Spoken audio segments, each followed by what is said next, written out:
Actual में morning में तो मैं प्रॉफिट में चला हुआ था, मैं आपको बताऊं।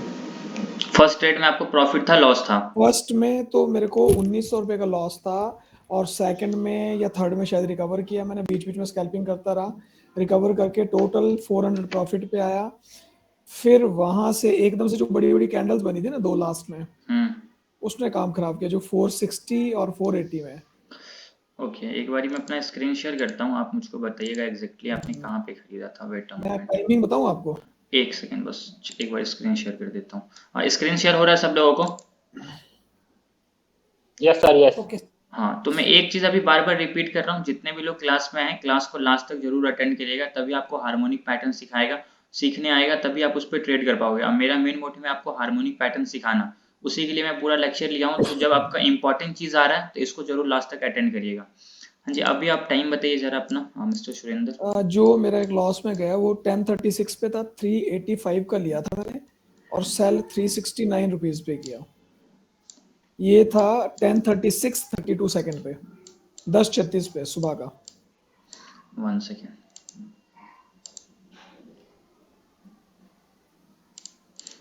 कितने बजे आपने लिया था? 10?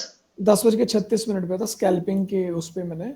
ये हाँ। निफ्टी में था बोले ना? ना अच्छा। सॉरी, बैंक निफ्टी था। ओके, ये आपने एग्जैक्टली 10:36 पे खरीदा था, मतलब इस रेड कैंडल पे। एक मिनट में स्क्रीन देख लेता हूँ, एक मिनट। हम्म, हाँ इधर लिया है कहीं मैंने, यस। हाँ, यहाँ आपने लिया होगा। हम्म। तो यहाँ पे आपको प्रॉफिट कितने का हुआ? प्रॉफिट नहीं, मेरे को लॉस में कन्वर्ट हो गया ये। यहाँ पे आपने क्या लिया था? एक मिनट मैं बताता हूँ, एक कॉल मिनट। पुट? नहीं नहीं, इधर मैंने एक मिनट मैंने लिया था इधर, ये था, कॉल था। तो यहाँ पे आपको लॉस कैसे हुआ? यहाँ से तो प्राइस 150 पॉइंट ऊपर गया है। नहीं पता नहीं, ये समझ नहीं आ रही है मेरे को। 385 पे लिया हाँ, 385 पे लिया था मैंने, हम्म। और इसको 11 बजे मैंने बेचा है। हो सकता है मैंने इसमें दोबारा लिया होगा ना, तो 25 व्यू मेरे को रहा इसमें, देखो 10:36 से लेके 11 o'clock के बीच में रहा है ये। पहले फिर उस भी फिर लेके भी क्विट आपको करके आया। प्रॉफिट होगा। नहीं, यहाँ पे मुझे ये था आपका, एक मिनट, 41,300 पे ली थी मैंने, 41,300 की कॉल थी, हम्म। और ये सेल किया मैंने 369 पे, लिया था 385 पे। देखिए, अगर आप ये बता रहे हैं 10:36, मतलब 10:36 का जो कैंडल है ये लगभग ये है। अगर आपने इस कैंडल पे हम्म। बाई किया, रिटेस्ट हम्म। आया, ये भी बताते हो कि रिटेस्ट करता है, जैसे कि आप देखोगे तो ये हमारा डे का हाई पॉइंट था, ठीक है। बिल्कुल थर्ड, हाई अगर पॉइंट। मार्केट गैप अप होता तो मैंने आपको बताया 30 मिनट का लो और हाई मार्क कर लेना। तो हाई पॉइंट हमारा ये हुआ, हम्म। ब्रेकआउट क्लोजिंग ऊपर। आप अगर यहाँ पे भी ट्रेड में एंट्री करते हैं, या फिर मैं हम्म। बोलता हूँ रेड टेस्ट, अगर आपने यहाँ पे भी एंट्री किया होगा, तो यहाँ से जो प्राइस ऊपर की तरफ गया था दूसरे ही कैंडल में 120 पॉइंट का, चलिए आपने यहाँ पे 120 पॉइंट को कैच नहीं किया, नहीं बुक किया, थोड़ा वेट किया, प्राइस फिर वापस से 73, आपको हम्म। यहाँ पे 73 नहीं वेट पॉइंट नहीं का, किया ना, मैं वही निकल गया था बाहर में, बार बार वही मेरी दिक्कत आ रही है। 73 पॉइंट का आपको फिर भी प्रॉफिट। अब उसके बाद अगर आपने फिर नहीं बचा तो प्राइस फिर वापस से ऊपर की तरफ गया, लगभग लगभग 170 पॉइंट। तो यहाँ पे आप आराम से 170 पॉइंट में से अगर नहीं, 100 मैं पॉइंट भी कैच करते तो आपको अच्छा मेरी खासा प्रॉफिट होता। क्विट करके एंट्री हुई थी। एक जगह तो मुझे 1000 का प्रॉफिट निकल रहा था डायरेक्टली, एक ही सिंपल मेरे ख्याल को 20 सेकेंड्स के अंदर ही। हाँ, वही लेकिन तो। वहां, हाँ। आपने फिर बेचा नहीं। देखिए, प्रॉफिट आपको मैंने बोला था ना कि स्कैल्पिंग ही करना ज्यादा बेटर आज रहेगा, और जैसे ही आपने को प्रॉफिट हुआ 1000 2000 बुक कर हम्म, लेना, ज्यादा के चक्कर में रहेंगे, नहीं नहीं प्राइस ड्रॉप मुझे। हो जाएगा, चला जाएगा वो भी पैसा जैसा आपको हुआ। और दूसरा मैंने ये भी देखा ना, आज थीटा डीके बहुत है आज, और कल तो रहेगा ही रहेगा, एक्सपायरी हाँ, है ना कल तो। दूसरा ट्रेड आपने कब लिया? एक बार मैंने आज ऑलमोस्ट 26 ट्रेड किए 26 स्कैल्पिंग। ट्रेड किया आपने? हाँ, मैं इसी पे बस ये छोटे छोटे उसमें ही लगा रहा, कि एक ट्रायल करने के लिए, कि चलो देखते हैं क्या होता है। और एक मैं बताऊं, देखो मैंने लिया था मॉर्निंग में, एक निफ्टी में लिया था 71.61 में, ये बेचा मैंने 75 पे। बैंक निफ्टी का बताओ, जिसमें आपको सबसे ज्यादा लॉस हुआ है, जिस ट्रेड में, उसका बताओ, उसको कितने एक बजे आपने एक खरीदा वो बताओ। अब मिनट, एक 26 मिनट, ट्रेड है तो 23 ज्यादा में, टाइम लगेगा। एक मिनट, 90 में 13 सेल, एक लिया मैंने निफ्टी का 103 रुपये पे लिया था, 90 में बेचा मैंने। बैंक निफ्टी बताइए, bank Nifty. Bank Nifty, bank Nifty था मेरा बाय 419 का, सेल मेरा था 431 का। सबसे और ज्यादा हाँ, लॉस उस ट्रेड में हुआ निफ्टी होगा। नहीं, निफ्टी में हुआ मुझे एक लॉस ना, वो मैंने 105 में लिया था और 59 में सेल किया मैंने। ओके, उसमें ज्यादा लॉस हो गया, हाँ समझ इसमें गया। हो गया ना, मेरा निफ्टी में ज्यादा बैंक है। निफ्टी में सबसे ज्यादा लॉस किस ट्रेड में हुआ? वो एक आपने मिनट, कब लिया? एक मिनट, उसमें निफ्टी का, बैंक निफ्टी का 419 का लिया, 431 का बेचा, एक 505 का लिया, 523 का बेचा, ये भी बिल्कुल सही था। उसके बाद 536 का लिया, 562 का बेचा। उसके बाद 385 का लिया, ये 385 वाला जो था ये मैंने बताया 1036 वाला, एक तो इसमें लॉस हुआ है ना 369 पे। सबसे ज्यादा लॉस जिस ट्रेड में हुआ हाँ ना, आप मैं मुझको बस वो वही बताइए। बिल्कुल बिल्कुल, एक 462 486 गया, 256 पे लिया, 265 पे गया। मेरा एक्चुअली निफ्टी में हुआ ज्यादा ना। बैंक निफ्टी में लॉस नहीं हुआ आपका नहीं, मतलब? बैंक निफ्टी में सिर्फ ये जो मैंने बताया सिर्फ यहीं पे हुआ, बाकी मेरा निफ्टी पे लॉस हुआ है, क्योंकि जो लॉस हुआ था मेरा वो हुआ था देखो, इसमें 2500 रुपीज मेरा यहाँ हुआ था, 105 में मैंने लिया था और 59 में मैंने सेल किया फिर। समझे, उसमें काफी लॉस हो गया आपको, 50 हाँ, पॉइंट से भी ज्यादा। ये हुआ था 2:52 पे हुआ था मेरा, और निफ्टी 3 बजे मैंने सेल कर दिया, इसी टाइम पे हुआ था ये। कोई बात नहीं, तो आप निफ्टी में अभी अवॉइड करें। बैंक निफ्टी आपको अगर उसमें ज्यादा प्रॉफिट हो रहा तो देखें कि मुझे प्रॉफिट कहाँ हो रहा है। मुझको प्रॉफिट हो रहा बैंक निफ्टी में, तो ज्यादा फोकस उस पर देना है। नहीं, बैंक निफ्टी तो अच्छा कर रहा था, बैंक निफ्टी ने दिया है, ऐसा नहीं कि नहीं। हाँ, तो आप बैंक निफ्टी पे फोकस करिए और उस पर ट्रेड लेने की कोशिश कीजिए, ठीक है? मैं ट्रेड इसलिए भी ले रहा था ना कि मैं देख रहा था कि इसमें क्या होता है, इसमें क्या हो रहा है। ठीक है, परफेक्ट। एक बार हम लोग वापस से अपने टॉपिक पे आते हैं। और किन्हीं को कुछ पूछना है मार्केट से रिलेटेड? आज कुछ नहीं पूछना किन्हीं को अभी? बस मेरे ख्याल शुरू करते हैं तो। हाँ अगर, सर। हाँ बताइए। सर जैसे आज मार्केट वॉलेटाइल होता है, अगर ये इस मार्केट में भी हमारे पैटर्न्स अगर काम करते हैं सही में परफेक्ट, अगर जो रूल के हिसाब से होते हैं, तो क्या हमें ट्रेडिंग में उतरना चाहिए, ट्रेड करना चाहिए ऐसे मार्केट में भी? एज अ बिगिनर नहीं करना चाहिए। आपके रूल्स के हिसाब से आ रहा फिर भी मत करिए आप। लेकिन जब आप ये सब चीज को देख लोगे, 2 महीना 3 महीना 4 महीना आपके पास थोड़ा एक्सपीरियंस हो जाएगा, फिर आप किसी भी मार्केट में ट्रेड कर सकते हो। आप जैसा ही मार्केट हो, मार्केट वन साइडेड हो, डाउन साइडेड हो, साइडवेज हो, कैसा भी मार्केट हो आप ट्रेड कर लोगे। लेकिन थोड़ा सा एक्सपीरियंस चाहिए उस चीज के लिए, ठीक है? Okay, yes sir. किसी भी मार्केट में आदमी ट्रेड कर सकता है, बट थोड़ा सा एक्सपीरियंस चाहिए। भरत जी क्या बोल रहे हैं? पी 613 स्टॉप लॉस हिट हुआ, फिर बैंक निफ्टी में 3900 पे 1800 1600 था। बहुत बढ़िया, सही है, ऐसा ही करना है। ओके, तो हम लोग अभी आते हैं वापस टॉपिक पे। अभी थोड़ी देर के लिए मैं आप लोगों को म्यूट कर देता हूँ। एक चीज फिर रिपीट कर रहा हूँ, बहुत इंपॉर्टेंट आज का लेक्चर होने वाला है, क्योंकि मैं आपको हार्मोनिक पैटर्न्स का बेस बताऊंगा। अगर आपको हार्मोनिक पैटर्न्स एक्चुअल में सीखना है, उस पर कैसे ट्रेड लेना, सब कुछ सीखना है, तो इस सेशन को लास्ट तक जरूर अटेंड करिएगा। बीच में छोड़ कीजिएगा कोई फायदा नहीं है। आधा टाइम देना है तो पूरा दीजिए, नहीं देना है तो फिर आप आधा भी नहीं दीजिए, ये आपके लिए ही बेटर होगा। ओके,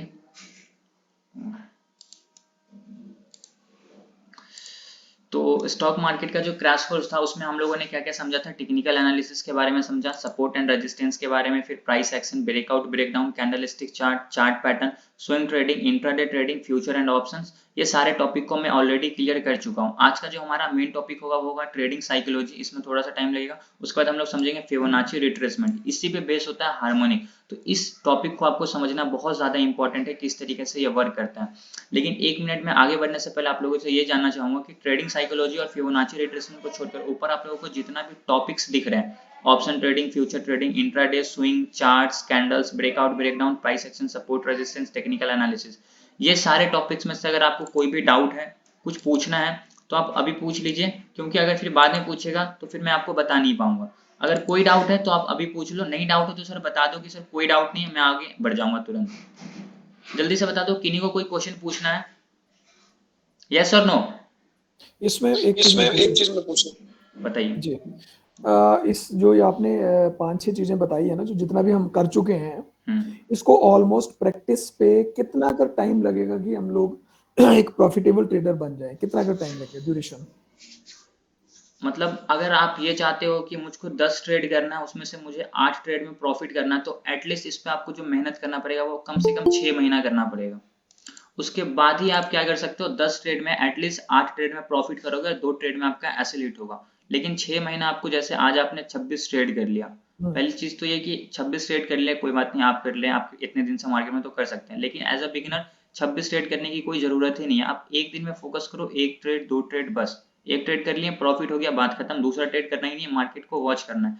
क्योंकि जब आप एक ट्रेड के बारे में सोचते हैं तो पूरा फोकस उस पर होगा। 26 ट्रेड कर रहे हैं तो आपको एक में लॉस हो रहा, दूसरे ट्रेड में हमारा ये फोकस होता है कि ये लॉस हम उसमें कवर करेंगे, उसमें भी लॉस हो जाता है, फिर तीसरे चलो ठीक है प्रॉफिट हो गया मुझको, कोई बात नहीं है, फिर उस प्रॉफिट को देखते हैं लगता है कि और ट्रेड कर लेते हैं और प्रॉफिट हो जाएगा, उसके चक्कर में फिर जो हमारा पिछला प्रॉफिट होता है हम लोग उसको गंवा देते हैं। तो बहुत सारा ऑप्शंस जो होता है ना वो हम लोगों को एक भी चीज में कम जीतने नहीं देता है। तो आप एक कोशिश यही करना है कि मुझे बस एक चीज करना है, एक ही ट्रेड, प्रॉफिट लॉस उसी ट्रेड पे करना है। लॉस हो गया बंद कर दूंगा लैपटॉप, प्रॉफिट हो गया लैपटॉप बंद कर दूंगा, कल देखेंगे।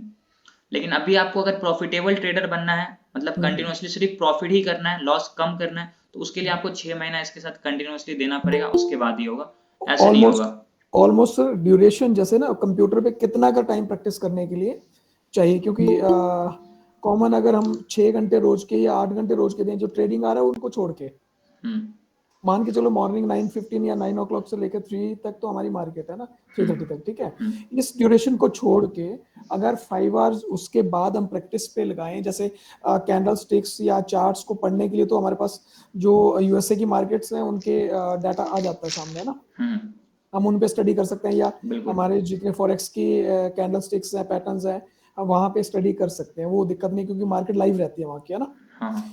लेकिन 5 से 6 घंटे अगर कंटिन्यूसली हम दें और इन चीज को पकड़ के ही चलें तो ऑलमोस्ट आपको आपका कहना है कि 6 महीने एटलीस्ट देने ही आप पड़ेंगे। 5 घंटे अगर डेली दे रहे हो तो जरूरी नहीं कि आपको 6 महीना ही लग जाएगा, क्योंकि 5 घंटा कंटिन्यूसली अगर कोई बंदा दे रहा है इस पे तो उनके लिए तो 3 महीना काफी है। लेकिन 5 घंटा अगर 3 महीना आप कंटिन्यूसली दे रहे हो इतने डेडिकेशन के साथ तो आप बहुत जल्दी सीख जाओगे। लेकिन यहाँ पे दिक्कत क्या होती है ना कि 3 महीने तक कंटिन्यूसली 5 घंटा कोई दे नहीं पाता है। जो दे रहा है वो तो बिल्कुल सीख जाएगा, इसमें कोई दिक्कत वाली बात नहीं, अगर आप दे रहे हो तो फिर बहुत अच्छी मैं बात वही है। बता रहा हूँ ना कि अभी भी जैसे स्टिल मैं 3 o'clock के बाद ही सिस्टम पे ही बैठा हूँ पूरा कंप्लीट, अभी घर नहीं पहुंचा हूँ, ऑफिस में ही हूँ अपने, ओके इसी चीज पे, क्योंकि स्कूल है तो थोड़ा सा ये होता है कि प्रेजेंस भी साथ में ही है तो वहां दिक्कत कोई नहीं है, ठीक है। तो लैपटॉप के सामने कंप्लीट मैं इसको कोई ना कोई चीजें स्टडी कर रहा हूँ जैसे, तो पर्टिकुलर तो ये इतना दे रहा हूँ तो 2 मंथ्स हुए मुझे सिर्फ चार्ट को देखते हुए भी, है ना। तो ऑलमोस्ट इसमें प्रॉफिट की मैं बात करूं तो 33,000 भी टू ट्रेड्स के अंदर मैंने निकाला है। बट वही ड्यूरेशन की थी, हम सभी जैसे जितने भी सीखने वाले लर्नर हैं तो हम भी ये चाहते हैं कि बस कितनी का ड्यूरेशन दें और कितना का टाइम हम इसको डिवोट कर पाए।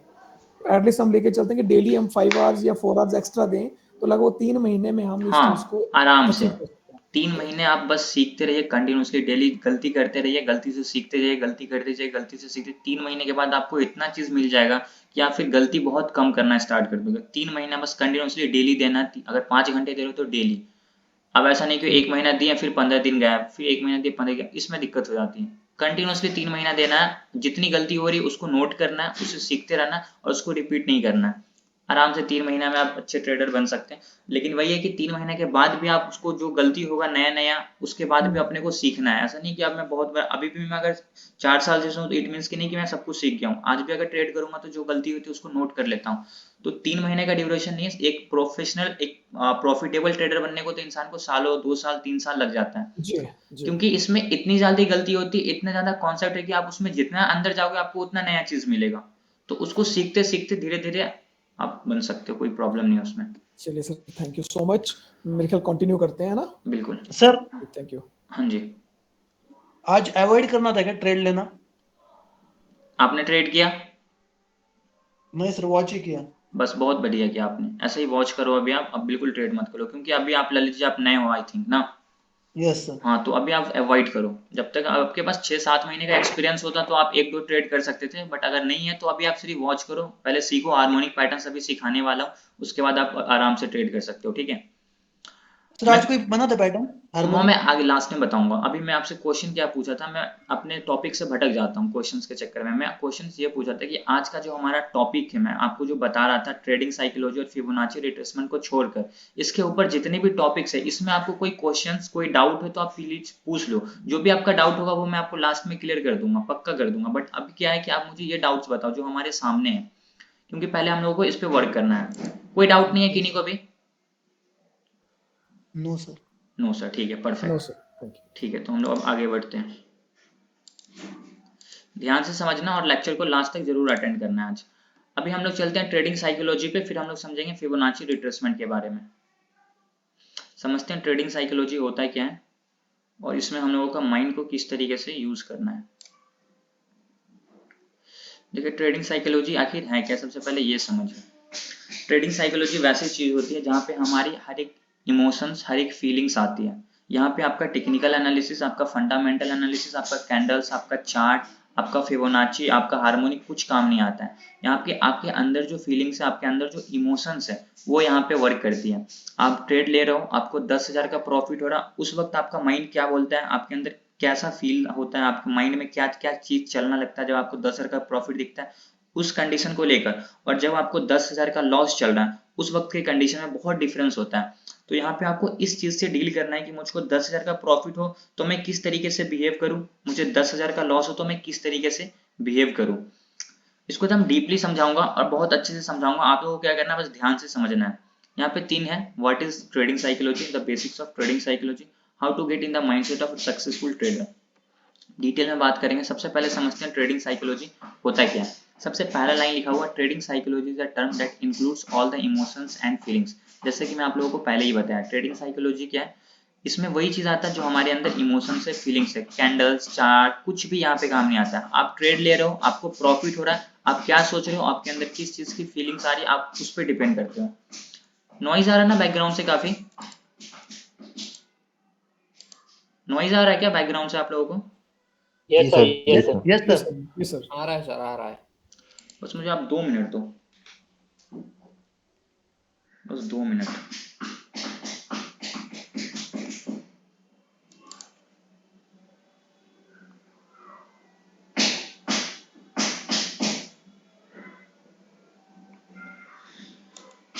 बस प्लीज 2 मिनट रुक जाओ, मैम को एक बार मैं कॉल कर देता हूँ।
ओके, अभी नहीं होगा।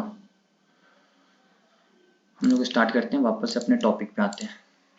मैं समझा रहा था ट्रेडिंग साइकोलॉजी क्या होता है, पहले ही बताया। इसमें सारे इमोशंस, सारे फीलिंग्स आते हैं। टेक्निकल एनालिसिस, फंडामेंटल एनालिसिस यहाँ पे कुछ काम नहीं करता है। आप किस तरीके से बिहेव करते हो, किस क्या सोचते हो, प्रॉफिट के टाइम क्या सोचते हो, लॉस के टाइम, ये आप पे डिपेंड करता है। ट्रेड नहीं मिल रहा है उस वक्त आप क्या सोच रहे हो, ट्रेड अगर आपको मिल रहा है उस वक्त आप क्या सोच रहे हो, यही सब चीज आता है। इसको कैसे कंट्रोल करना है धीरे धीरे मैं आपको स्टेप बाय स्टेप बताऊंगा। जैसे कुछ इमोशंस के यहाँ पे मैंने नाम लिखे, क्या, फियर, डर, ग्रीड, लालच, नर्वसनेस, ये सारे चीज जो है एक ट्रेडर्स को फील आती है जब वो ट्रेड करते हैं तो। क्योंकि यहाँ पे क्या होता है, अपना मेहनत का पैसा लगाना पड़ता है, उस पर कितना रिस्क होता है। अगर वो पैसा डूब जाता है इसका मतलब क्या हो कि मैं अपने घर का पैसा एक तरीके से लॉस कर रहा हूँ। तो वहां पे बहुत ज्यादा आदमी डर जाता है, लॉसेस देखता है 10,000, कितना आदमी को डर लगता है यार मेरे 10,000 रुपए चले गए। कभी कभी कितने सारे लोगों को तो मेरे डिप्रेशन में चले जाते हैं, 3 लाख 4 लाख बिना सीखे हुए लगा देते हैं, लॉस कर देते हैं। उसके बाद फैमिली पे कितना प्रॉब्लम आ जाते हैं, लोन लेना पड़ता है उसको चुकता करने के लिए। लोग क्या करते हैं, लोन लेकर ट्रेड में लगा देते हैं। सबसे बड़ी गलती है लोन लेकर कभी ट्रेड नहीं करना। ये इंपॉर्टेंट पॉइंट है, इसको नोट करना है। किसी लोन हो, उधार हो, किसी दूसरे का पैसा हो, वो लेके कभी ट्रेड मत करना। क्योंकि पता है, ठीक है आप बहुत एक्सपर्ट हो, प्रॉफिट कर सकते हो, लेकिन बाई चांस 1% भी तो चांस होता है लॉसेस का। 100% तो गारंटी कोई नहीं ले सकता है स्टॉक मार्केट में। 99% चांस है प्रॉफिट होने का, 1% तो चांस है लॉस होने का। अगर आप किसी का पैसा ले रहे हो और वो गलती से भी लॉस हो गया तो फिर आपको पॉकेट से पैसा देना पड़ेगा। और जब आपके पॉकेट में पैसा है तो फिर आप अपने पैसा से ट्रेड करो, किसी से पैसा लो ही ना। अगर आप किसी से पैसा ले रहे हो इट मीन्स कि आपके पास पैसा नहीं है। तो हमेशा कोशिश करो कि आप अपने पैसे से ट्रेड करो और किसी से भी उधार पैसा लेके कभी नहीं ट्रेड करो, लोन कभी मत लो, क्योंकि अगर वो लॉसेस होंगे तो फिर आप बहुत बड़ी प्रॉब्लम में फंस जाते हो, फैमिली में भी काफी सारी प्रॉब्लम्स आते हैं। तो ट्रेडिंग क्या करना है, अपने पैसे से करना है, क्योंकि अगर वो लॉस भी हो जाते हैं तो आपको उतने दिक्कत उतनी प्रॉब्लम नहीं होती है। यहाँ पे एक लाइन मैंने ऐड किया है, जानबूझकर ऐड किया है, the psychology of trading is complex and take times to fully master. बहुत इंपॉर्टेंट है, एक दिन में ये चीज आपके साथ कभी सही नहीं होगा, आपको कंटिन्यूअसली इस पे मेहनत करना पड़ेगा। कंटिन्यूअसली मतलब 6 से 8 महीने जब आप इस पे डेली दोगे ना, ट्रेडिंग साइकोलॉजी पे अपने माइंड्स को कंट्रोल करने की कोशिश करोगे, तब आप इसमें एक्सपर्ट बन सकते हो। एक दिन में, 2 दिन में, 3 दिन में कभी पॉसिबल नहीं है अपने माइंड को कंट्रोल करना, क्योंकि इसमें बहुत ज्यादा टाइम लगता है। आप इस पे ट्रेड लो, लॉस करो, समझो चीजों को, इस पे आप जितना ज्यादा टाइम दोगे आपके लिए उतना ज्यादा ये बेटर होगा। तो कोशिश करना है कि इस पे कंटिन्यूअसली मेहनत करना। एक दिन अपने माइंड को कंट्रोल कर लिया, दूसरे दिन नहीं किया, ट्रेड में घुस गए, तो वहां फिर दिक्कत हो जाती है। तो इसको क्या करना है, कंटिन्यूअसली डेली डेली अपने काम पे इसको ट्रेडिंग साइकोलॉजी, जितने भी आप ट्रेड लो हर एक चीज पे फोकस करो कि मैं जो भी ट्रेड ले रहा हूँ उसमें सही है नहीं है, और सिर्फ फॉलो करो चार्ट को। दिमाग और दिल क्या बोल रहा है सुनना ही नहीं है, दिमाग दिल की बिल्कुल नहीं सुनना है किसकी, सिर्फ और सिर्फ चार्ट पैटर्न्स की, कैंडल्स की, जो आपका पैटर्न्स है, जो आपका सेटअप है, बस उस पर फोकस करना है। जब भी ट्रेडिंग करो तो दिमाग और दिल की एकदम नहीं सुनना, उसको साइड कर दो, बिल्कुल भी नहीं। अगर आपका दिमाग बोल रहा है कि लॉस हो जाएगा लेकिन आपका सेटअप बोल रहा है कि प्रॉफिट होगा, तो वहां पे आप थोड़ा देखो, आपको अगर वहां पे प्रॉब्लम क्या थी कि आपको कॉन्फिडेंस नहीं है, क्यों, क्योंकि आपका दिमाग और आपका सेटअप अपोजिट है। लेकिन जब आपको कॉन्फिडेंस होगा ना, अंदर से कॉन्फिडेंस होगा, तो आपका दिमाग और आपका सेटअप दोनों आपके साथ में होगा, तो वहां पे आप सही तरीके से ट्रेड करो। लेकिन देखो कि दोनों अपोजिट है, तो थोड़ा रुको, समझो कि क्या चल रहा है मार्केट में, उसको देखने के बाद फिर आपको कॉन्फिडेंस आएगा, फिर आप आगे ट्रेड करो। उसके बाद यहाँ पे कुछ इंपॉर्टेंट टर्म्स है, बेसिक्स ऑफ ट्रेडिंग साइकोलॉजी। सबसे इंपॉर्टेंट क्या है ट्रेडिंग साइकोलॉजी में, अपने इमोशंस को मैनेज करना। इमोशंस क्या है, लालच बिल्कुल भी नहीं करना है। अगर आपका टारगेट हिट हो गया और आपको 10,000 रुपए का प्रॉफिट हो गया और आपको लग रहा है कि मार्केट ऊपर जा सकता है और हम लोगों को 2,000 का प्रॉफिट और हो सकता है, कभी उसके चक्कर में अपने पोजीशन को होल्ड मत करो। हमेशा करो आपका टारगेट है, हिट हो गया, पोजीशन क्लोज्ड, उसके बाद मार्केट 2,000 पॉइंट ऊपर चला जाए, तो ये इंपॉर्टेंट होता है। बहुत सारे लोग ये करते हैं कि अगर उनको प्रॉफिट हो गया 10,000 रुपए का, अब वहां से मार्केट 2,000 पॉइंट ऊपर चला गया, तो वो बैठ के रोएंगे कि यार क्या मतलब, मेरा टारगेट हिट हुआ, उसके बाद मार्केट 2,000 पॉइंट ऊपर चला गया, अभी मेरे को 10,000 का प्रॉफिट हो रहा था, अगर मैं वेट करता मुझे 1 लाख का प्रॉफिट होता। तो यहाँ पे आप क्या किए, मार्केट 2,000 पॉइंट ऊपर गया, यहाँ पे रीजन क्या है कि आपका जो टारगेट था वो छोटा था। तो आप ये देखो कि मार्केट 2,000 पॉइंट ऊपर गया, आपका ट्रेड जल्दी निकला क्यों, इसके पीछे आप पहले रीजन सर्च करो। जब उस रीजन को सर्च करोगे तो आपको पता चलेगा, अच्छा मैं तो और वेट कर सकता था, क्योंकि मार्केट को यहाँ से तो ऊपर जाना ही था। तो ये गलती आप तब ढूंढ पाओगे जब आप मार्केट कितना ऊपर गया वो नहीं देखोगे, अपने प्रॉफिट को देखो, प्रॉफिट हो गया, अब ये देखो कि इसमें मैंने क्या गलती करी जो मेरा प्रॉफिट जल्दी बुक हो गया, इस चीज पे फोकस करो। बहुत सारे लोगों के साथ वो प्रॉफिट जल्दी बुक करते हैं, लॉसेस को जल्दी बुक नहीं करते हैं। इसके पीछे रीजन कि लोग हमेशा प्रॉफिट ज्यादा लेना चाहते हैं, ज्यादा नहीं, बहुत सारे लोग तो वेट कर लेते हैं, लेकिन 80% जितने भी लोग मैं देखा हूँ वो क्या करते हैं, प्रॉफिट हुआ, उनका टारगेट है 10,000 का, प्रॉफिट हुआ 5,000, बुक कर लेंगे, उसके बाद मार्केट ऊपर चला जाएगा, बैठ के रोएंगे कि यार मार्केट ऊपर चला गया। यहाँ पे तो गलती आपने करी कि आपको जो टारगेट है, आपने टारगेट से पहले अपनी पोजीशन को क्लोज कर दिया, इसलिए क्लोज कर दिया कि आपके अंदर क्या है, डर। तो इस डर को निकालना है, सबसे पहला यही हमारा टॉपिक है, डर, डर को हटाना है। दूसरा लालच, अगर आपका टारगेट हिट हो गया वहां पे पोजीशन को निकाल देना है, ठीक है, अब वहां पे रुकना नहीं है, पोजीशन टारगेट हिट निकाल देना। एक्साइटमेंट बिल्कुल भी नहीं होना है। बहुत सारे लोग होते हैं कि एक्साइट हो जाते हैं कि अब तो मार्केट जहां पे मैंने ट्रेड लिया, मान लेते 2 कैंडल कंटिन्यूअसली ऊपर की तरफ बन गया, ग्रीन ग्रीन आपको दिख गया बड़ा बड़ा 200 पॉइंट का कैंडल्स, अब आप लोगों को लगा कि अब तो यहाँ से मार्केट ऊपर की तरफ ही जाएगा, अब वहां पे ट्रेड ले लेते हैं, उसके बाद मार्केट ड्रॉप हो जाता है। जिस चीज को मैं भी आपको एक ग्राफ में समझाऊंगा तो और अच्छे से आपको क्लियर होगा। यहाँ पे दूसरा लाइन है अंडरस्टैंडिंग फोमो। फोमो का क्या मतलब होता है, फियर ऑफ मिसिंग आउट। हमेशा ये चीज समझो कि जितने भी ट्रेडर्स होते हैं ना, उनको ये लगता है कि अगर कोई भी मूव आने वाला है तो वो मुझसे छूट ना जाए, और उस सोच के चक्कर में वो ट्रेड में एंट्री कर लेते हैं। इसको मैं एक बार अपने चार्ट पे समझाता हूँ। मान लेते हैं कि प्राइस यहाँ से जो है नीचे की तरफ आ रहा है, यहाँ पे 3 कैंडल्स बन गया, अब आपको लगता है कि यहाँ से प्राइस और नीचे की तरफ जाएगा, लेकिन यहाँ पे आपका कोई वैसा सेटअप नहीं बन रहा है, आपको कोई सेटअप नहीं है, आप बस आपके लगने पे ट्रेड ले रहे हो, आपको लग रहा है कि यहाँ से प्राइस क्या है नीचे की तरफ जाएगा, आपने यहाँ पे क्या किया, ट्रेड में एंट्री कर लिया, नीचे आ गया प्राइस, प्रॉफिट हो गया, बहुत अच्छी बात है। लेकिन अब मान लेते हैं फॉर एन एग्जांपल, इसको मैं एक बार डिलीट करता हूँ।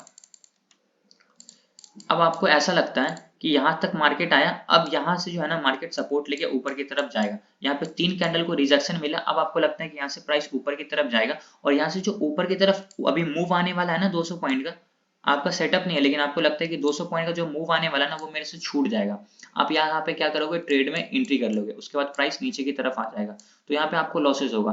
तो आप ये कभी मत सोचो, जब तक आपका सेटअप ना बने तब तक सबसे पहले तो आपको ट्रेड में एंट्री बिल्कुल भी नहीं करना है। दूसरे, आपके दिमाग में ये नहीं आना चाहिए कि अगर मार्केट में कोई भी मूव आने वाला है तो ये आपसे छूट जाए। इनके अंदर डर होता है, फियर ऑफ मिसिंग आउट की, ये जो मूव है ये मेरे से छूट ना जाए। अरे यार छूट जाएगा कोई बात नहीं है, नेक्स्ट टाइम मौका आएगा, नेक्स्ट टाइम हम लोग ट्रेड करेंगे, नेक्स्ट मूव को कैच करेंगे। ये छूट जाएगा तो क्या दिक्कत है। आप ये देखो ना कि जब आपका ये छूट जाएगा तो आपको समझ में आया कि मैं इसमें एंट्री कर सकता था, आप वहां पे गलती ढूंढो।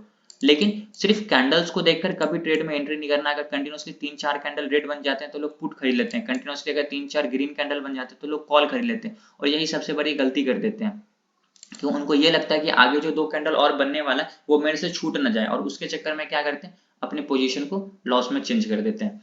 तो कभी भी मत सोचो अगर कोई भी मूव छूट गया तो दिक्कत नहीं है, आप पहले तो ये सर्च करो कि वो ट्रेड का आपका छूटा क्यों, वो जो मूव आया वो आपको समझ में क्यों नहीं आया आने से पहले।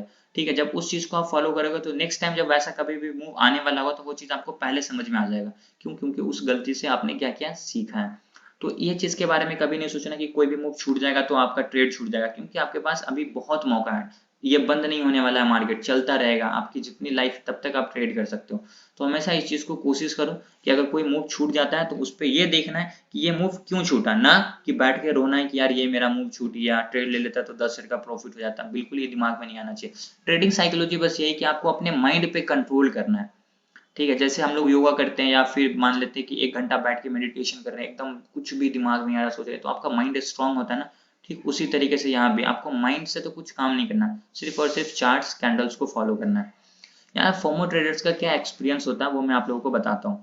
यहाँ से मार्केट ऊपर की तरफ जा रहा है, अब यहाँ पे उनको लालच और एक्साइटमेंट हुआ, क्यों हुआ, क्योंकि उनको ये लगता है कि प्राइस इतना ऊपर आ रहा है, अब यहाँ से और ऊपर की तरफ जाएगा, तो उस लालच के चक्कर में क्या करते हैं, यहाँ पे अपने पोजीशन को खरीद लेते हैं ऊपर के लिए। उसके बाद मार्केट कंटिन्यूसली नीचे की तरफ आ जाता है, और जब यहाँ आपने यहाँ पे खरीदा तो आपको यहाँ पे लॉसेज हो रहे होंगे, और जब लॉसेज होते तो आपको ये लगता है कि यार कहीं मार्केट यहाँ से और नीचे ना चला जाए और लॉसेज मेरे बढ़ जाएंगे, तो आप क्या करोगे, यहाँ पे अपने प्रॉफिट को, लॉसेज को बुक कर लोगे, पोजीशन को स्क्वायर ऑफ कर दोगे, तो यहाँ पे आपका क्या होगा, लॉस बुक। जैसे ही आपने लॉस बुक किया, मार्केट यहाँ से ऊपर की तरफ चला गया, फिर यहाँ पे जब ऊपर जाएगा इसी लेवल पे आपको लगे यार इतना ऊपर आ गया, फिर खरीद लेता हूँ, फिर आपने खरीदा, फिर मार्केट। तो एक फोमो ट्रेडर्स में क्या होता है, यही एक्सपीरियंस होता है, और ये जो साइकिल है रिपीट होता रहता है। जब तक आप इस चीज को समझोगे नहीं, ये रिपीट होता चला जाएगा। आप ये सोचो कि टॉप पे बेचा कैसे जाता है, बॉटम पे खरीदा कैसे जाता है। हार्मोनिक पैटर्न्स में मैं आपको यही सिखाऊंगा, तो उसको डिटेल से समझना। अभी मैं आपको क्या समझाया, फोमो ट्रेडर्स का क्या एक्सपीरियंस होता है मार्केट में। मार्केट ऊपर जा रहा है, उन लोगों को लगेगा और ऊपर जाएगा, लालच में आके खरीदते हैं, नीचे आ जाता है वहां से मार्केट, लॉसेस होते हैं, बेच देते हैं, फिर मार्केट ऊपर जाता है, फिर वही सेम साइकिल रिपीट हो रहा है। तो ऐसे करते रहोगे तो सिर्फ लॉसेस ही होगा, प्रॉफिट तो बिल्कुल नहीं होने वाला है।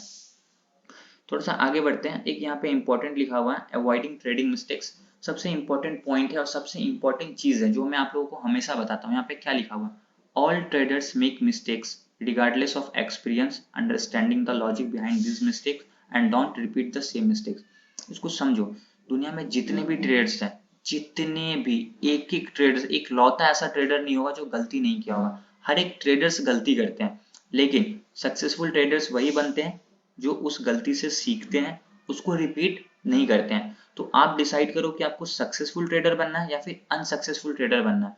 अगर आपको सक्सेसफुल ट्रेडर बनना है तो आप गलती करो, कोई बात नहीं है, आप गलती करो, प्लीज गलती करो, लेकिन उस गलती से सीखो और उस गलती को रिपीट कभी मत करो। जब आपके अंदर ये चीज धीरे धीरे धीरे धीरे आने लगेगा ना, तो आप वन डे एकदम कंफर्म होकर एक सक्सेसफुल ट्रेडर बनोगे। लेकिन ये चीज कैसे होगा, जब आप गलती करोगे, आप ट्रेड ही नहीं लोगे, गलती करोगे ही नहीं, तो आपको समझ में नहीं आएगा। तो हमेशा कोशिश करो गलती करने की। अगर गलती हो रहा है तो एक ही बार करना है उस गलती को, अब दोबारा रिपीट करना, सेम गलती दोहराने वाला इंसान फिर कभी आगे नहीं बढ़ सकता है। एक बार गलती हो गया तो अब उस गलती को कोशिश यही करना है कि दोबारा कभी नहीं करना है, ठीक है, और उस गलती से सीखना है कि इसमें मैंने क्या गलती करी और उसको कभी रिपीट नहीं करना। तो सबसे इंपॉर्टेंट चीज है कि जो भी गलती हो रही है उसको अवॉइड करना है नेक्स्ट टाइम से। एक बार हो गई, दूसरी बार बिल्कुल नहीं करना है। जैसे कि आपको मैं एक एग्जांपल बता रहा था उस दिन कि बैंक निफ्टी का क्या हुआ था, डे लो उस दिन ब्रेक किया था, ठीक है। बैंक निफ्टी का अगर मैं आपको एक एग्जांपल दिखाऊं तो ये रहा, उस दिन जिस दिन मैंने आपको लाइव ट्रेड दे रहा था, मंडे के दिन ही, हाँ मंडे के दिन मैं आपको लाइव ट्रेड दे रहा था, ये हमारा डे लो था और मार्केट ने डे लो को ब्रेक किया, क्लोजिंग भी नीचे दिया। लेकिन ये गलती मैं पहले कर चुका था, ये गलती मैं पहले क्या किया था, कर चुका था। इसलिए मैं आप लोगों को क्या बताएं, यहाँ पे आप नीचे का ट्रेड मत लो। क्यों नहीं लो? क्योंकि जो हमारा कंपोनेंट है आईसीआईसी बैंक और एचडीएफसी बैंक, उस दोनों ने अपने डे लो को ब्रेक नहीं किया था, वहां से प्राइस सपोर्ट लेके ऊपर की तरफ चला गया था। यहाँ पे जब वो दोनों ऊपर जाएगा तो हमारा बैंक निफ्टी भी ऊपर जाएगा। क्योंकि बैंक निफ्टी किसको फॉलो करता है, एचडीएफसी बैंक को और आईसीआईसी बैंक को। ये गलती जब मैंने करी तो यही सेम गलती मैं उस दिन रिपीट नहीं किया मंडे के दिन, और आप लोगों को भी बताएं कि ये चीज आप लोग भी मत करो, क्योंकि यहाँ से मार्केट नीचे नहीं जा सकता जब तक हमारा एचडीएफसी बैंक आईसीआईसी बैंक अपने डे लो को ब्रेक नहीं करेगा, क्योंकि उसी की वजह से बैंक निफ्टी में मूवमेंट आता है। तो ये बहुत इंपॉर्टेंट कॉन्सेप्ट था, अगर जिन्होंने समझा होगा तो इसको नोट कर लेना और कभी रिपीट मत करना फ्यूचर में। ये चीज जब आप रिपीट नहीं करोगे तो यहाँ पे आपका लॉसेस नहीं होंगे, तो आप यहाँ पे क्या करोगे, दूसरा ट्रेड सर्च करोगे। जब दूसरा ट्रेड सर्च करोगे तो वहां पे आपको प्रॉफिट ही प्रॉफिट होगा। क्योंकि आपने जो गलती हो रहा था उस गलती को नहीं किया, तो यहाँ पे आप जब गलती नहीं करोगे तो सही चीज चुनोगे ना। अब यहाँ पे देखोगे तो मार्केट क्या हो रहा था, पूरे दिन इस लाइन से रेजिस्टेंस लेके नीचे, फिर ऊपर, फिर नीचे, फिर ऊपर, फिर नीचे। अब यहाँ पे इसका ब्रेकआउट हुआ, क्लोजिंग ऊपर दिया, फिर मार्केट ने क्या किया, रिटेस्ट किया। रिटेस्ट के बाद आपको परफेक्ट जो आपका फर्स्ट टारगेट था उसको अचीव किया। सिंपल सा कॉन्सेप्ट था। तो वही चीज मैं आपको उस दिन समझाया था। लालच पहले ही समझाया, बिल्कुल भी नहीं करना। लालच करोगे बॉस बहुत दिक्कत आ जाएगी, सीरियसली बताता हूँ। मैंने बहुत सारी लालच कर करके देखा। लालच के चक्कर में क्या होता था कि मुझको अगर 5,000 का भी प्रॉफिट हो रहा है, मैं 500 रुपए के और चक्कर में उस 5,000 को भी डुबा चुका हूँ। तो लालच तो बिल्कुल भी नहीं करना है। आपका जो टारगेट है, आपको जो आपने सोचा था कि मुझको इस स्टेट से 500 कमाना है, 500 मिल गया, बुक कर लेना है। मुझे पता है कि स्टार्टिंग में आप नहीं बुक कर पाओगे। आपको ऐसा लगेगा कि यार 500 हो गया, थोड़ा सा और वेट करते हैं, 525, 530, 550, 600 कर लेते हैं, फिर बुक कर देंगे। उस 600 के चक्कर में वो 500 भी आपका चला जाता है देखते देखते। तो कोशिश करो कि हमेशा जल्दी से प्रॉफिट बुक करो। आपका जो टारगेट है अचीव हुआ, प्रॉफिट बुक, बिल्कुल वेट नहीं करना है। उसके बाद है रिस्क मैनेजमेंट। रिस्क मैनेजमेंट क्या होता है इसको समझो। रिस्क को आप कैसे मैनेज कर सकते हो। देखो, मार्केट में कितना पैसा लॉस करना है ये आप पे डिपेंड करता है। मार्केट को आपको कितना पैसा देना है ये मार्केट पे डिपेंड करता है। तो आप ये मत सोचो, मार्केट से लड़ने मत बैठ जाओ कि मेरे को तो 1 लाख से है तो मैं 1 लाख लेके रहूंगा। बिल्कुल नहीं देगा मार्केट, कभी भी नहीं देगा। ठीक है, आपको ये नहीं सोचना है कि मुझको प्रॉफिट कितना करना है, आपको हमेशा ये सोचना है कि मुझको लॉस कितना करना है। क्योंकि प्रॉफिट आपके हाथ में नहीं है। प्रॉफिट किसके हाथ में? मार्केट के हाथ में। आपके हाथ में क्या है? आपका बस स्टॉप लॉस। आप कितने पॉइंट मार्केट को देने वाले हो, कितना पैसा मार्केट में देने वाले हो। अगर आप 10,000 लगा के ट्रेड कर रहे हो तो उस 10,000 से आप ये सोचो कि आप कितनी कैपेबल हो लॉस करने के लिए। अगर 10,000 का आप 10,000 डुबाने के लिए रेडी हो तो स्टॉप लॉस मत लगाओ, मैं खुद बोल रहा हूँ। लेकिन आप ये चाहते हो कि यार मैं रिस्क उतना नहीं ले सकता, अपने रिस्क को मैनेज करके चलूंगा, मेरे पास 10,000 रुपया, तो मैं यहाँ से 500 से 600 रुपया मार्केट को दूंगा और टारगेट उसका डबल 1200 से 1500 का टारगेट है। तो आप वहां पे क्या करो, 600 पॉइंट का एसएल लगाओ। जब आप 600 पॉइंट का एसएल लगाओगे तो वहां पे आपको लॉसेस कितने होंगे, सॉरी 60 पॉइंट का जो भी आपका एसएल है उतना एसएल लगाओ, और आपको जो एसएल हिट हो गया कोई दिक्कत नहीं। अब वहां पे आप सर्च करो कि वहां पे मेरे से क्या गलती हो गई कि मेरा एसएल हिट हो गया। उस गलती को सीखो, नोट कर लो और रिपीट मत करना। तो सबसे पहला कॉन्सेप्ट हम लोगों को यहाँ पे क्या समझ में आता है कि एसएल लगाना बहुत जरूरी होता है। बहुत सारे लोग बोलते हैं कि आप एसएल मत लगाओ, ठीक है, बस पोजीशन जो है आप उसको देख लो, वहां पे मार्केट आएगा बेच देगा। यार तुम नहीं बेच पाओगे, सीरियसली बता रहा हूँ, नहीं बेच पाओगे। आपके दिमाग में अगर मान लेते हैं कि एक एग्जांपल से मैं आपको समझाता हूँ, फॉर एन एग्जांपल, ठीक है, समझते हैं इस चीज को एक बार अच्छे से। मैं आपको थोड़ा सा टाइम लेके समझा रहा हूँ बट इसको ध्यान से समझना। अब चलो ठीक है, यहाँ पे क्या हुआ, लोगों ने क्या किया कि फॉर एग्जांपल यहाँ पे आपने नीचे का ट्रेड ले लिया और आपने क्या किया, इस जगह का एसएल लगा दिया। ठीक है, यहाँ पे आपने एसएल लगा दिया, उसके बाद प्राइस यहाँ आपने यहाँ पे एंट्री लिया। आपका टारगेट ये पॉइंट है, ये आपका टारगेट है, ठीक है, ये आपका टारगेट, ये आपका एसएल, यहाँ पे आपने नीचे का ट्रेड में एंट्री ले लिया। अब आपको एसएल जो जोड़ के लगाना है, इस पॉइंट का, इस लेवल का आपको एसएल लगा देना है। अब आप सोचोगे नहीं, मार्केट जब यहाँ पे जाएगा ना तब मैं क्या करूंगा कि बेचूंगा। अब यहाँ पे एक ध्यान से समझना, आपने जो एसएल एग्जैक्टली लगाया तो यहाँ पे आपको लॉसेस हो रहे थे 500 रुपए के। ठीक है, एग्जैक्टली एसएल हिट होने पे आपको 500 रुपए के लॉस हो रहे थे। यहाँ से आपने ट्रेड गलत कर लिया, एक कैंडल इतनी स्पीड में ऊपर गई, आप यहाँ पे एसएल नहीं लगाए हो। एक चीज समझना, पहला सिनारियो कि आप एसएल नहीं लगाए हो, यहाँ से मार्केट कंटिन्यूसली ऊपर की तरफ गया, आपने एसएल नहीं लगाया, ये कैंडल ऊपर गया, नीचे क्लोजिंग दिया। अब आप देखोगे क्या कि इसके बाद का कैंडल का क्लोजिंग का वेट कर लेते हैं, क्योंकि अगर वो रेट में क्लोजिंग दे देगा तो हो सकता है कि ये फेक आउट है, फिर मार्केट कहीं नीचे आ जाए। ठीक है, आपके दिमाग में ये चीज आएगा, बिल्कुल आएगा। उसके बाद ये कैंडल ग्रीन में क्लोजिंग दे देगा, यहाँ पे देखोगे तो फिर आपको लगेगा यार इसका विक तो पूरा नीचे है, तो चला बेयरिश कैंडल है क्योंकि मार्केट यहाँ से ऊपर की तरफ गया। इसके बाद का कैंडल अगर रेड क्लोजिंग देगा तो इसको हम लोग शूटिंग स्टार बोल सकते हैं, और फिर यहाँ से मार्केट गिर जाएगा। तो यहाँ पे अगर खरीदें वहां पे भी आ जाएगा तो बेच देंगे। इसके चक्कर में आपके दिमाग उस वक्त यही काम करेगा कि आप कैसे अपनी पोजीशन को होल्ड करके रखो। क्यों? क्योंकि आपके दिमाग में ये है कि लॉस नहीं सह सकता हूँ यार, मार्केट थोड़ा सा नीचे आएगा ना, 5,000 का लॉसेस हो रहे हैं अभी, तो इसको कम से कम 3,000 कर लेता हूँ फिर बेचूंगा। उस 3,000 के चक्कर में फिर मार्केट धीरे धीरे ऊपर चला जाता है। यहाँ पे क्या होता है, आपको अच्छे खासे लॉस बढ़ जाते हैं। इसका मैं आपको प्रूफ भी उस दिन दिखाया था, बोलोगे अभी फिर से दिखा दूंगा। आप यहाँ पे अगर ऐसे लगा के रखते हैं इस कैंडल के हाई का या थोड़ा सा इस कैंडल के हाई का हिट कर दिया, कोई बात नहीं है, आपका यहाँ पे लॉस कितना होगा, 500 से 600 का। फिर जब आपको लॉसेस कम होंगे तो आपका फोकस किस पे होगा, सीखने पे होगा, क्योंकि आपको उतना ही लॉस हुआ। आपका माइंड पहले से प्रिपेयर्ड था कि इसमें अगर ऐसा हिट होगा तो 600 का लॉसेज होगा। लेकिन आपको जो अभी 3,000 का लॉसेज हो गया इसके लिए आप प्रिपेयर्ड नहीं थे, और ना ही आपका माइंड प्रिपेयर्ड था। तो यहाँ पे आप गलती नहीं ढूंढोगे, यहाँ पे आप देखो यार 3,000 रुपया चला गया, अब इसको कवर कैसे करे, कवर कैसे करे। दूसरा ट्रेड करने के चक्कर में आपका आपका माइंड ही बोलेगा यार दूसरा ट्रेड ले, दूसरा ट्रेड ले, इसको कवर कर, उसके चक्कर में फिर 2,000 आप डुबाओगे। इसी तरीके से एक ऑप्शन बायर अपने पैसे को लॉस करता है। लेकिन जब आपका 600 रुपया लॉस होगा तो आपका माइंड पे उतना इंपैक्ट नहीं पड़ेगा। आप ये सोचोगे अच्छा ऐसे हिट हो गया, क्यों हिट हो गया। आप यहाँ पे देखोगे, एनालाइज करोगे, यार ब्रेक डाउन हुआ, क्लोजिंग नीचे दिया, फिर भी मार्केट ऊपर चला गया, क्यों। जब आप इसको ढूंढने बैठोगे, चार्ट खोलोगे आईसीआईसी बैंक का भी, एचडीएफसी बैंक का भी, फिर आपको समझ में आएगा अच्छा इसने तो अपने डे हाई को अभी ब्रेक ही नहीं किया था, सॉरी डे लो को अभी तो ब्रेक ही नहीं किया था, और मैंने क्या किया था, ट्रेड में एंट्री कर लिया था। ओ भाई 600 रुपया देके मैंने इतनी बड़ी चीज सीख ली। क्या करोगे, तुरंत उसको डायरी में नोट करो, सामने में उसको चिपका लो। अब उसको नोट करके समझ लो, दिमाग में देखोगे ना जब 10 बार समझ में आएगा। जब भी ऐसा मौका आएगा फिर आपका दिमाग डायरेक्ट उस पेपर पे जाएगा, यार देख ले मैंने पहले ही लिखा था, अब उस गलती को मैं आज रिपीट नहीं करूंगा। जब तक HDFC bank ICICI bank day low break नहीं करेगा मैं ट्रेड में एंट्री करूंगा ही नहीं। ये खुद पे कंट्रोल करना है। तो इस तरीके से आपका फोकस होना चाहिए, इस तरीके से आपका माइंड वर्क करना चाहिए, तभी आप इसमें अपने रिस्क को मैनेज कर सकते हो। एसएल लगाना बहुत जरूरी होता है। एसएल हिट सिंपल सा आपका ट्रेड गलत है भाई। मार्केट, बहुत सारे लोग ये बोलते हैं कि यार एसएल मार्केट हिट करके ही नीचे जाएगा। यार तुम एसएल वैसा जगह लगा रहे हो कि वहां पे बहुत सारे लोगों का एसएल लगा। अब वहां पे अगर ट्रेडर बनना है तो आप ये सोचो ना कि कहाँ पे आप एसएल लगाओ कि जहाँ पे आपका एसएल हिट ना हो। एसएल हिट, जितना एसएल को बचाओगे उससे आपको क्या होगा, आपका एक्यूरेसी बढ़ेगा। एसएल हिट इट मीन्स कि आपका ट्रेड गलत। स्टॉप लॉस को बचाना सीखोगे तो आपको ज्यादा चांसेस होंगे प्रॉफिट होने के। वहां पे आपका एक्यूरेसी अपने आप बढ़ जाएगा, क्योंकि ये आपको एक तरीके से बांध के रखता है, मतलब आपको बाहर नहीं निकलने देता इस चीज से, मतलब कि आप इससे ज्यादा बाहर ही नहीं जाओगे। तो आपका पैसा भी सेव होगा, आपका टाइम भी सेव होगा, आपको सीखने को भी मिलेगा। लॉसेज होगा आपके माइंड पे इम्पैक्ट पड़ेगा, लॉस भी होगा, पैसा भी जाएगा, दिमाग भी जाएगा, टाइम भी जाएगा। तो इस चीज से बचना तो यार स्टॉप लॉस लगाओ, बहुत जरूरी है। दूसरा, as a beginner position size कम रखो। क्यों?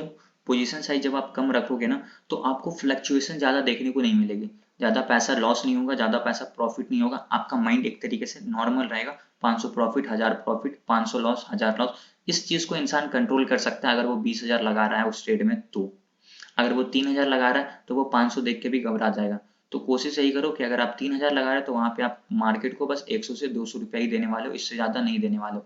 जो अमाउंट आप इन्वेस्ट कर रहे हो उसका 1 से 2% ही लॉसेस का रखो, टारगेट 2 से 3% का रखो।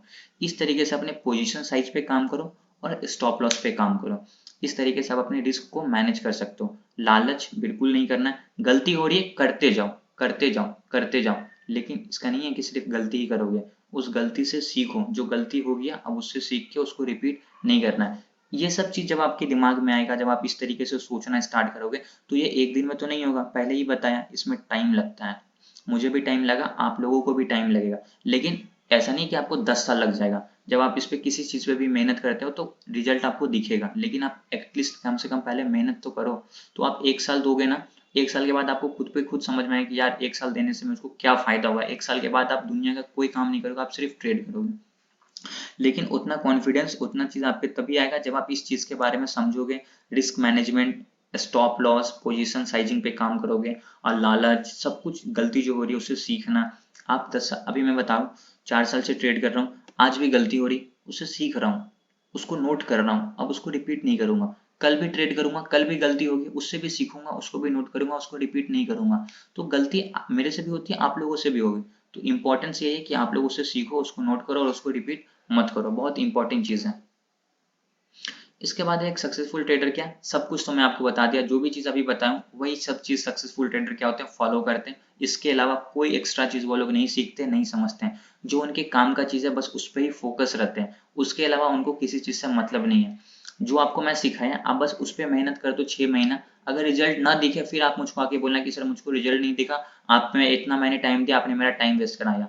आप मुझको आगे बोलना अगर आपको इसकी फायदा ना दिखे तब, ठीक है। लेकिन एटलीस्ट सबसे पहला इसमें काम है कि अगर मैं आपको बोल रहा हूँ कि इस पे मेहनत करना, तो मेहनत तो आपको करना है, मैं तो आपको बस सिखा सकता हूँ, मेहनत तो आपको करना है।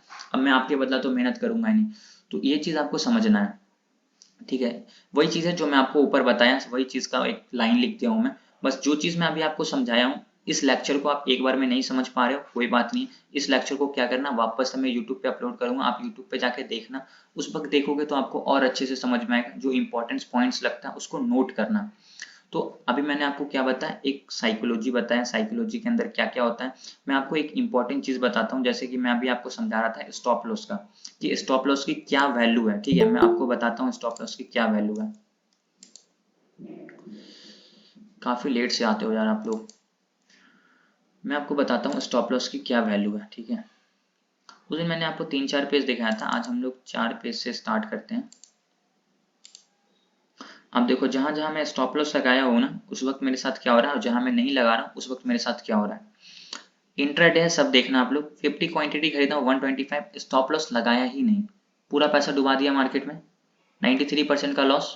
पूरा पैसा क्या, लगभग 6-7 हजार जो भी लगाया हुआ पूरा पैसा चला गया, 7 रुपए में बेचा था, बर्बाद।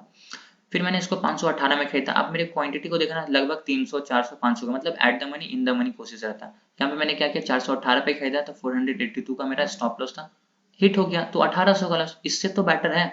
उसके बाद देखो अब जहाँ पे आपका टारगेट हिट होगा, प्रॉफिट प्रॉफिट प्रॉफिट, यहाँ पे अब 12,000 का। अब यहाँ पे देखो अब 12,000 का प्रॉफिट है। अब यहाँ पे एक चीज नोटिस करना है, इंट्राडे है, 50 क्वांटिटी है, 200 क्वांटिटी नहीं है, 500 क्वांटिटी नहीं है, 1000 क्वांटिटी नहीं है, 2 लॉट है मात्र। 370 में खरीद रहा हूँ, 628 में बेच रहा हूँ, क्यों? इसके पीछे रीजन हार्मोनिक।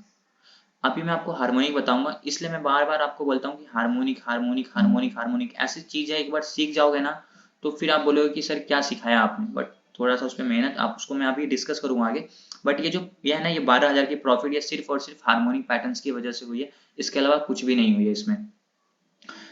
समझ में नहीं आया, पहले ही बताया था, एक लाइन लिखा था उस दिन, कभी भी अगर आपको लगे अनफेवरेबल कंडीशन है आपके हिसाब से, तो वहां पे क्या करो, अपनी पोजीशन को तुरंत सबसे पहले स्क्वायर ऑफ करो। क्यों? क्योंकि आपका पैसा वहां पे बच जाएगा। लॉस करके सीखना इंपॉर्टेंट नहीं है। पहले मैं क्या करता था ना, अगर मुझे ट्रेड समझ में नहीं आता था तो मैं उसको होल्ड कर लेता था, होल्ड करने के चक्कर में या तो एसएल हिट होता था या नहीं तो फिर और ज्यादा लॉसेस हो जाते थे। तो उसके बाद मैं इस गलती को कैसे ठीक किया, समझ में नहीं आ रहा, पोजीशन क्लोज, 10 20 15 जो भी लॉसेस हो रहे हैं 100 रुपए के अंदर में पोजीशन को क्लोज कर देना, कुछ सोचना ही नहीं है, सबसे पहला काम पोजीशन क्लोज करना। उसके बाद हम उस पर सोचेंगे कि मुझको इसमें क्या करना चाहिए। एसएल हिट 143, 20 पॉइंट का एसएल, एसएल हिट 1000 रुपए का लॉस। तो एसएल हिट होने से क्या होता है कि आपका लॉसेस कम हो जाते हैं। को और दिखाता हूँ, ध्यान से देखना और समझना इस चीज को। प्रॉफिट प्रॉफिट टारगेट हिट, यहाँ पे देखोगे तो 430 एसएल हिट, यहाँ भी मेरा एसएल हिट, यहाँ पे अनफेवरेबल कंडीशन था, 259 में ही खरीदा हूँ, 259 में ही बेच रहा हूँ, समझ में नहीं आया, पोजीशन क्लोज। ये भी लगभग अनफेवरेबल कंडीशन है, समझ में नहीं आया। एसएल हिट 397 में खरीदा, 318 में बेचा, एसएल हिट 2000 का लॉस, ठीक है, कोई बात नहीं है, आगे बढ़ते हैं। अब यहाँ पे मेन लॉसेस देखो आप, 230 में खरीदा हूँ 75 क्वांटिटी, बेच रहा हूँ 94 में, एसएल लगाया ही नहीं तो क्या हुआ, यहाँ पे मेरे साथ 10,000 रुपए का लॉस हुआ। अगर मैं यहीं पे अगर 230 में खरीद रहा हूँ, अगर 200 190 200 का भी अगर एसएल लगा देता तो मेरे को इतना लॉस होता नहीं होता। गलती मैंने क्या करी, एसएल नहीं लगाया, एसएल नहीं लगाया तो मार्केट में मुझको लॉस दिया, क्योंकि मैं कोई भगवान तो हूं नहीं कि अगर मैं ट्रेड कर रहा हूँ तो वो बिल्कुल सही ही होगा ट्रेड, यार मार्केट है, अगर ऐसा होता तो मैं अब तक तो करोड़पति बन के बैठा होता। तो ये चीज समझो कि मार्केट किसी का भी नहीं होता है, ठीक है, वो अपना अपने हिसाब से चलेगा, तो आपको उसके हिसाब से चलना है। जो गलती हुआ उसको मैंने सीखा था, उसको नोट किया था। पहली गलती कि एसएल नहीं लगाया, दूसरी गलती कि स्ट्रेट में आखिर मैंने गलती क्या करी उसको सीखना, SL hit SL hit SL hit, फिर प्रॉफिट प्रॉफिट प्रॉफिट, फिर यहाँ पे भी मेरा क्या हुआ, SL hit. Profit and losses दिखाने का भी मेन रीजन है कि आपको समझ में आए कि इसके पीछे का क्या कॉन्सेप्ट होता है। देखो एसएल हिट हो रहा है 800 का लॉस, एसएल हिट हो रहा है 150 का लॉस, लेकिन जब टारगेट हिट हो रहा है तो प्रॉफिट हो रहा है 1700 का, 1200 का, 100 का, 4,000 का, फिर 400 का, 1700 का। आप प्रॉफिट भी देखोगे तो मैं ज्यादा प्रॉफिट लेने का चक्कर में कभी रहता ही नहीं कि मुझको 20,000 कमाने हैं मार्केट से। वो मैं एक महीना में 1 दिन 2 दिन कर लेता हूँ, डेली मुझको चाहिए ही नहीं। यहाँ पे देखो 1700 का, अब यहाँ पे मैंने एसएल नहीं लगाया, सेम गलती एक्सपायरी वाले दिन 84% का लॉस है, 7,000 खत्म। फिर यहाँ पे मैंने क्या किया, तीनों में एसएल लगाया। जब एसएल लगाया तो मेरे को 400 का, 1200 का, 700 का, इतना का ही लॉस हो रहा। तो एसएल लगाने से मुझको ये फायदा हुआ। आगे बढ़ते हैं और देखते हैं। यहाँ पे देखोगे तो सारे में लगे टारगेट हिट, सारे में प्रॉफिट। 7,000 का जो मैं उसमें लॉस किया था, यहाँ पे मैंने क्या किया, प्रॉफिट किया। मैं प्रॉफिट लॉस देख के उसको कवर नहीं करता हूँ, उसमें जो गलती हुई उसको सीखा। अब उस गलती को मैं यहाँ पे देखो तो 125 क्वांटिटी है। वापस आते हैं मैं 8 नंबर पेज पे। यहाँ पे देखो तो 125 क्वांटिटी है, 70 में खरीदा, सेम ट्रेड है, सेम क्वांटिटी है। यहाँ पे मैंने क्या किया, 7,429 रुपए का लॉस किया है सेम क्वांटिटी के साथ। और यहाँ पे जो गलती मैंने करी थी उस गलती से सीख के सेम क्वांटिटी के साथ मैंने क्या किया, उतने का प्रॉफिट भी कर लिया। तो ये प्रॉफिट इसलिए हुआ क्योंकि मैंने पिछले जो लॉस किया था उस गलती से मैंने सीखा था। फिर यहाँ पे देखोगे तो 1400 का लॉस, क्योंकि एसेट हिट, फिर सब में प्रॉफिट ही है। आगे बढ़ते हैं और 6 पेज बचा, दिखा देता हूँ जल्दी से। यहाँ पे देखोगे तो टारगेट एसएल हिट, ठीक है, क्योंकि आप देखोगे तो 611 का इन द मनी, मतलब एक 200 पॉइंट का इन द मनी था, एसएल हिट हो गया, कोई बात नहीं। मेरे को कितना का, 2400 का लॉस, सब में प्रॉफिट, कवर लॉस। और दिखा देता हूँ profit SL hit, profit profit SL hit, SL hit. अब यहाँ पे देखो, सिर्फ दिखाना नहीं है, समझना भी आप लोगों को। एक चीज बताओ आप लोग, मुझको समझ में आ रहा है सब लोगों को जो बता रहा हूँ? बिल्कुल सर, बिल्कुल। बिल्कुल। Yes sir. सर जी सर जी। हाँ जी बोलिए, कोई कुछ बोल रहे हैं क्या? देखो ध्यान से समझना है, अभी मैं आपको डाउट पूछने का मौका दूंगा, देना पूछ लेना। अभी मैं बस ये क्वेश्चन पूछ रहा हूँ कि आपको समझ में आ रहा है ना, यस और नो? बिल्कुल सर, यस। जी जी ठीक है, yes sir. Perfect, yes sir. ठीक है। आगे बढ़ते हैं। मैं आपको क्या दिखा रहा था, प्रॉफिट एंड लॉसेस दिखा रहा था। Wait a moment, 11th page था ना। यहाँ पे देखोगे तो profit SL hit, SL hit, SL hit. जहाँ पे एसएल हिट हो रहा है 400, 500, 1000 रुपए का लॉस हो रहा है। जहाँ पे मेरे को एसएल हिट नहीं हो रहा वहाँ पे टारगेट। अब यहाँ पे देखो तो 151 पे खरीद रहा हूँ, 151 पे ही बेच रहा हूँ। अब मैं बेवकूफ तो नहीं हूँ कि जितना पे खरीद रहा हूँ उतना पे ही बेच रहा हूँ। इसका रीजन है, रीजन ये कि मुझको अनफेवरेबल कंडीशन लगा, मुझको समझ में नहीं आया कि यहाँ पे मुझको क्या करना चाहिए, इसलिए मैंने क्या किया, अपने पोजीशन को बेच दिया। क्योंकि यहाँ पे क्या होता है कि आपका सबसे पहले आपका कैपिटल सेव हो जाता है, और जब कैपिटल सेव होगा तो यहाँ पे आपका पैसा बच जाएगा, तो आपके माइंड पे इम्पैक्ट ही नहीं पड़ेगा, और जब माइंड पे इम्पैक्ट नहीं पड़ेगा तो आप सीखने की कोशिश करोगे। इसलिए मैं आपको बताया कि इस चीज पे ज्यादा फोकस करना है। 4 पेज और है, दिखा देता हूँ आप लोगों को। Profit SL hit, SL hit, SL hit, SL hit. देखो ध्यान से समझना, अगर मैं आपको पूरा खोल के प्रॉफिट एंड लॉस दिखा रहा हूँ तो फिर समझो इस चीज को और इसका फायदा लो। टारगेट हिट, एसएल लगा रहा हूँ, 266 पे खरीद रहा हूँ, 248 का एसएल है, मैं अपने एसएल को हिट करवा दिया। अब एसएल हिट होने के बाद गलती देखा, क्या गलती है उसे सीखना। फिर SL hit, profit profit, SL hit, SL hit. यहाँ पे अनफेवरेबल कंडीशन, सेम एग्जांपल जो पहले बताया, 201 पे खरीद रहा हूँ, 199 पे बेच रहा हूँ, एसएल हिट। यहाँ पे भी वही एक एग्जांपल से देखोगे तो 188 का प्रॉफिट। समझ में नहीं आया आगे क्या होगा, प्रॉफिट पोजीशन क्लोज। उसके बाद सोचा जाएगा कि मार्केट में क्या करना है। सबसे पहला काम प्रॉफिट बुक करना, पोजीशन को क्लोज करना, ठीक है। टारगेट हिट, फिर एसएल लगाया तो 1100 का, एसएल हिट हुआ 1600 का। यहाँ पे एसएल मैंने नहीं लगाया, 110 में खरीदा, 24 रुपए में बेच रहा हूँ, तो 4000 रुपए का लॉस कर रहा हूँ। तो एसएल नहीं लगाने का भी बहुत बड़ा दिक्कत है। 2 पेज और यहाँ पे देखोगे तो क्या हुआ, एसएल हिट, यहाँ पे एसएल फिर मैंने लगाया, तो एसएल लगाया ही नहीं, समझो बहुत लास्ट में बेचा इसको, तो फिर भी मैंने यहाँ पे क्या किया, 4500 का लॉस कर दिया। फिर देखोगे तो टारगेट, टारगेट, फिर यहाँ पे एसएल, फिर ये जो लॉसेज है मेरा, यहाँ पे मेरे क्या हो गए, कवर हो गए। अब यहाँ पे देखो तो क्वांटिटी भी थोड़ा सा ज्यादा है, 334 में खरीदा, 363 में बेचा। पॉइंट देखो कितना, 30-35 पॉइंट यहाँ पे भी मैंने लिया, तो यहाँ पे 4 जाएगा प्रॉफिट। आप इस चीज को तभी कर पाओगे जब आप ये सारे गलती से सीखोगे, इस गलती से सीखोगे। यहाँ पे क्या गलती, उसको रिपीट नहीं करना। फिर मैंने उसको तुरंत कवर कर दिया। दूसरे, अगर ये लॉसेज हुआ तो पहला, दूसरा, तीसरा, चौथा दिन कवर। इसमें पेशेंस भी बहुत जरूरी है। फिर same example, unfavourable condition, position खरीदा, समझ में नहीं आया, क्लोज। सबसे पहले तो क्लोज, जो जहां पे है लॉस में 10-20 रुपया, क्लोज कर दो, ठीक है। 2 पेज और है। एसएल हिट, सब में टारगेट हिट, फिर यहाँ पे एसएल हिट, फिर टारगेट हिट।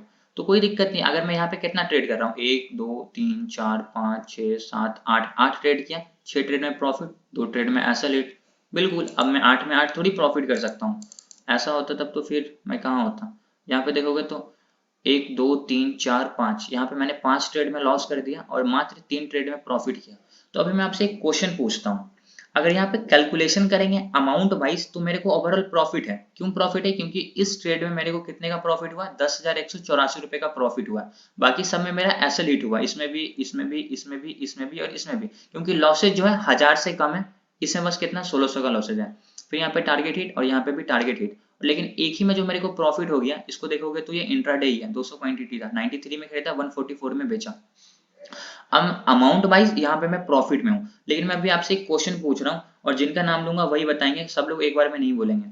यहाँ पे मेरी जो एक्यूरेसी है वो सही है या फिर खराब है, पहले क्वेश्चन को ध्यान से समझना। यहाँ पे मैंने 3 ट्रेड में प्रॉफिट किया है, 1 2 3 4 5, 5 ट्रेड में मैंने लॉस किया, मतलब टोटल 8 ट्रेड किया, 5 ट्रेड में मैंने क्या किया, लॉस कर दिया। प्रॉफिट सिर्फ 2 ट्रेड में, 3 ट्रेड में, लेकिन जो 3 ट्रेड में प्रॉफिट है बहुत ज्यादा है। अब मुझको कोई एक बंदा बता दो कि ये चीज मेरे लिए सही है या फिर गलत है। कोई कौन ललित, आप बताओ मेरे लिए सही है या गलत है? सर बिल्कुल परफेक्ट है ये वाली चीज। अच्छा परफेक्ट है, ओके। और किन्हीं को कुछ बोलना है? नहीं नहीं, परफेक्ट मैं बताऊं कि कैसे कि आपने बोलना है सर सही है कि सर। आपको स्टॉप लॉस ज्यादा छोटा छोटा हो रहा है सर, इसकी ये बात बता दीजिए। मैं बताऊंगा, अभी मैंने जो क्वेश्चन पूछा आप उसका जवाब दीजिए। कि मैं जो अभी आपको स्क्रीनशॉट दिखाया उसमें मेरे को 5 ट्रेड में लॉस था और 3 ट्रेड में प्रॉफिट था, वो मेरे लिए सही है या फिर गलत है? एक आदमी बोल रहा, दूसरे लोगों को म्यूट करके रखना। सर आपका आवाज नहीं आ रहा। गलत है। आवाज नहीं जा रही है क्या? सही है सर, सही आपका है, लॉस छोटा है, प्रॉफिट ज्यादा है। ठीक है। सर टारगेट अचीव करने के लिए आपने जो टारगेट सेट किया था उस वहां तक आप कंटिन्यू रहिए। एक मिनट मिस्टर सुरेंद्र शर्मा आप बताइए। लॉस बहुत कम है सर, प्रॉफिट बहुत ज्यादा है। एक मिनट सुरेंद्र शर्मा आप बताइए। सर आपने जो किया जी, आपने लॉस और प्रॉफिट का जो मैनेजमेंट किया, जो आपका target risk and reward ratio है वो आपका परफेक्ट यहाँ पे रहा है, जिससे लॉस तो हुए हैं लेकिन लॉसेस जो है वो अगर अमाउंट वाइज देखे जाए तो बहुत ही कम हुए हैं और प्रॉफिट आपका उससे ज्यादा मल्टीप्लाई ही रहा है। ठीक है, ओके। और किन्हीं को कुछ बोलना है? मिस्टर किशन आप बताइए।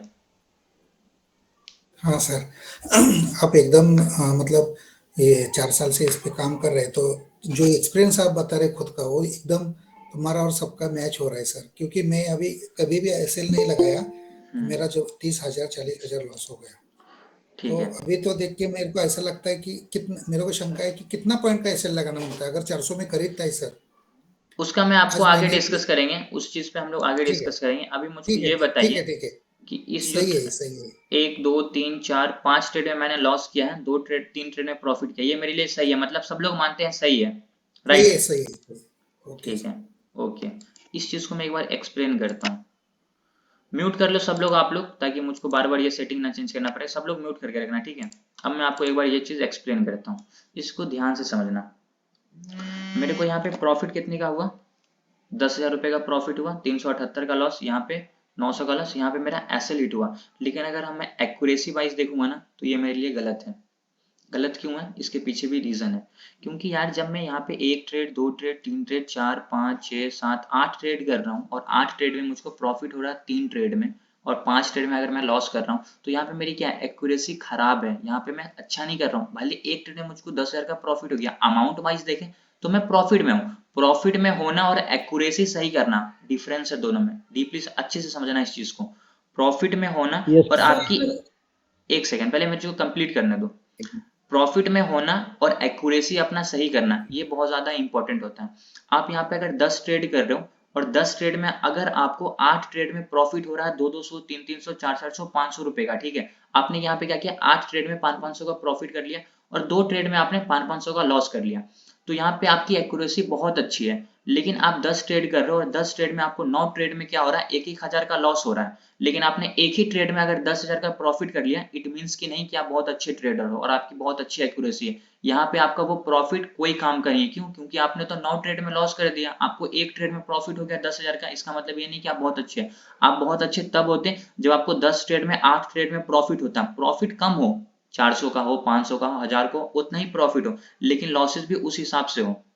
यहाँ पे मेरे लॉसेस क्या हो रहे हैं, सब में एसएल हिट हो रहा है, प्रॉफिट हो। अब देखो सब लोग एसएल लगाते नहीं है, एसएल को वैल्यू देते नहीं है। मैं एसएल लगा रहा हूं तो मेरे को लॉसेस कम है। अमाउंट वाइज देखें तो मैं प्रॉफिट में हूं, लेकिन एक्यूरेसी वाइज मैं गलत हूं। यहाँ पे मेरी एक्यूरेसी बिल्कुल अच्छी नहीं है। इस चीज को आप समझो। समझ आया सबको?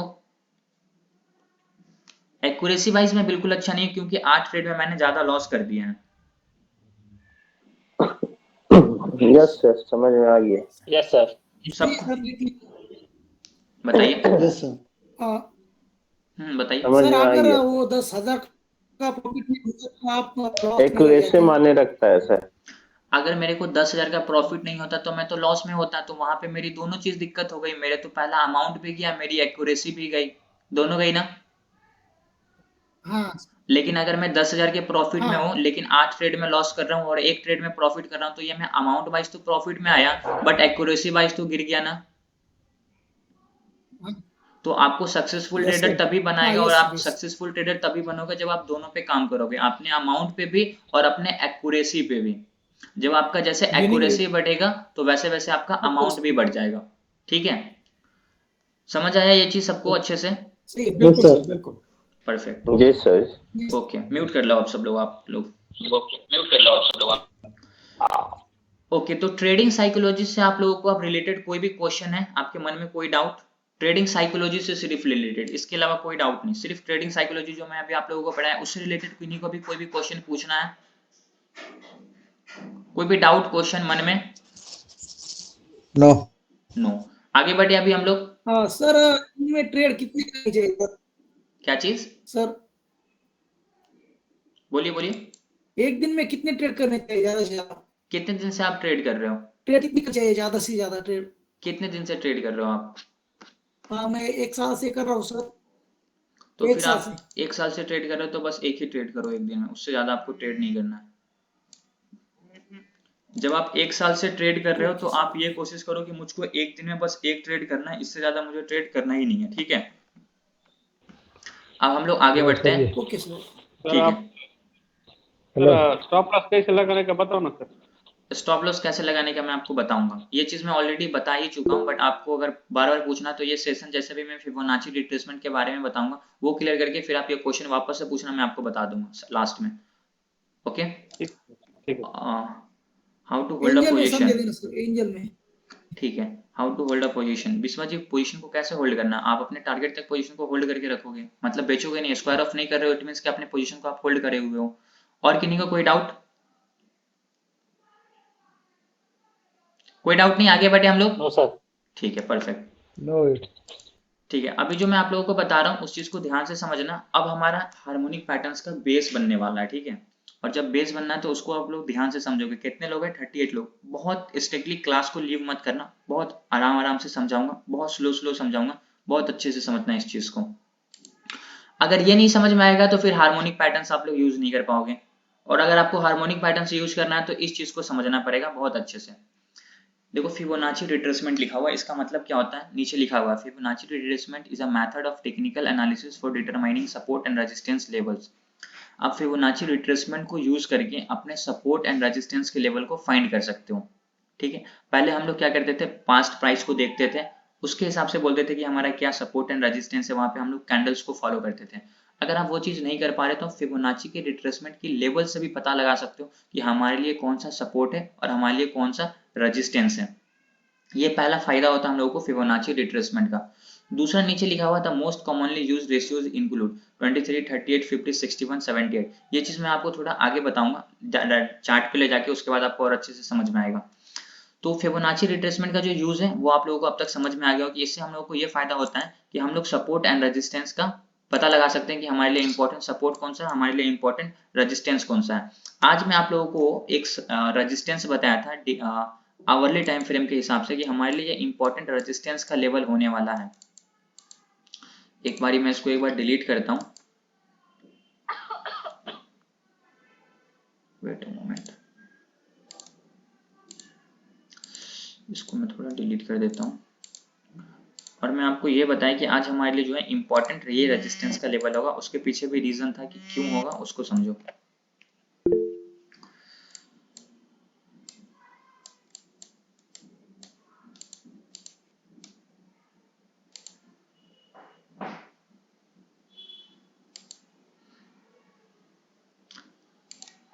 कितने 1 आवर के टाइम फ्रेम पे था यार, मैं डेली टाइम फ्रेम कर रहा हूँ।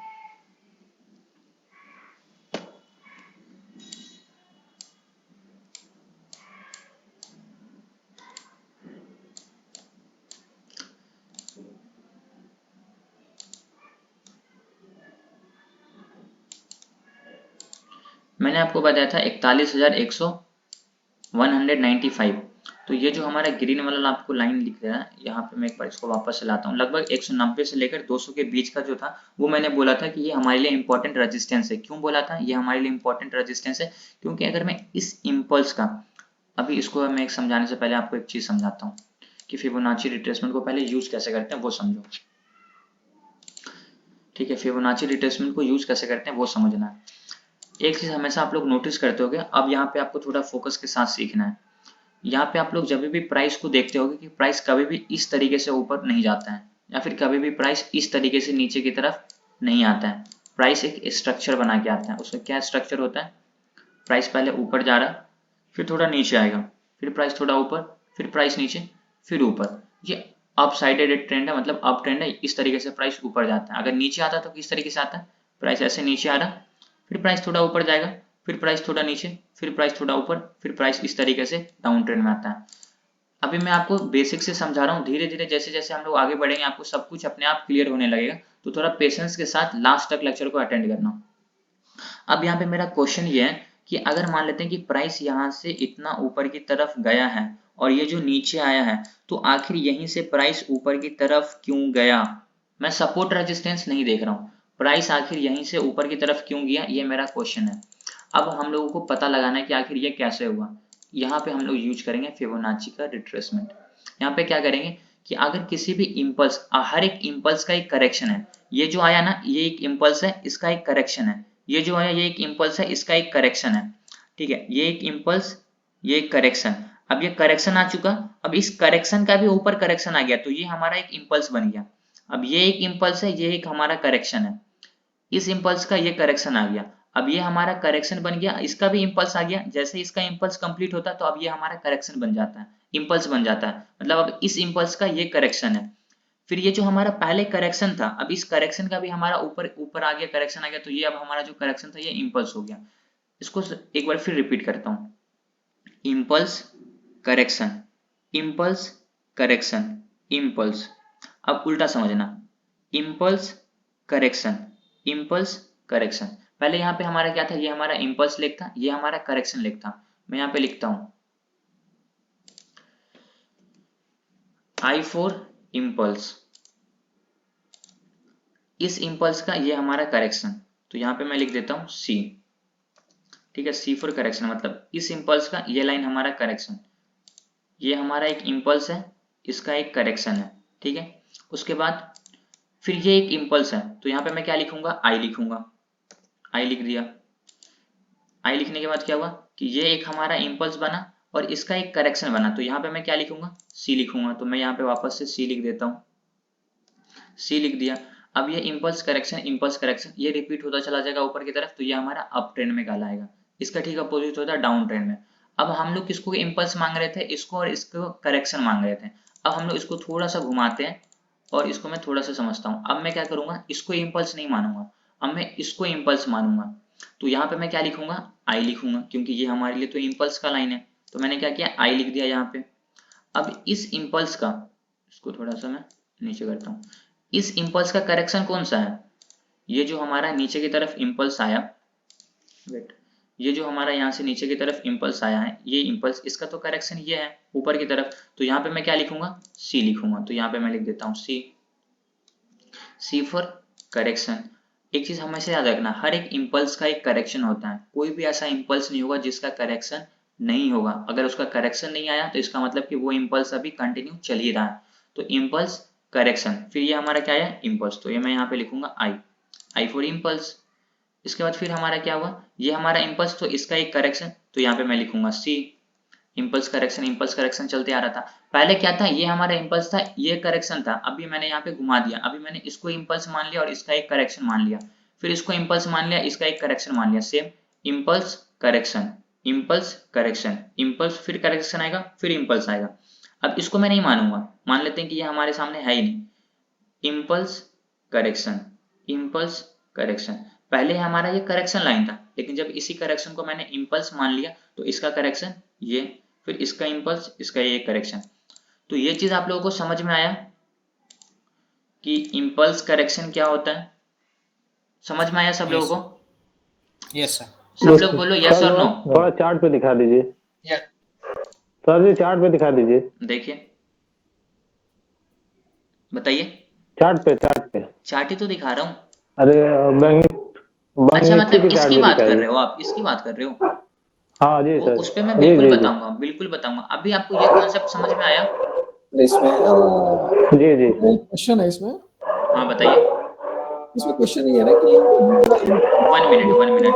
इम्पल्स हाँ अब बोलिए आप। करेक्शन ले रहे हैं ना, हम्म हम इम्पल्स करेक्शन कर रहे हैं हम्म ना। ठीक है, अप ट्रेंड में जब है तो इम्पल्स ऊपर जाता है, करेक्शन नीचे आ रहा है, ऊपर जा रहा है, नीचे आ रहा है, ठीक है, क्योंकि परफेक्ट। इसके हायर हाइज हायर लोज बन रहे हैं ना। ठीक लेकिन है, आपने इसमें जो ये वाली चीज की है, क्या डाउन ट्रेंड को शो कर रहे हैं आप साथ वाले को? बिल्कुल करेक्शन इम्पल्स नहीं, ये नहीं, हमारा इम्पल्स। आपने रिवर्स दिखाया ना।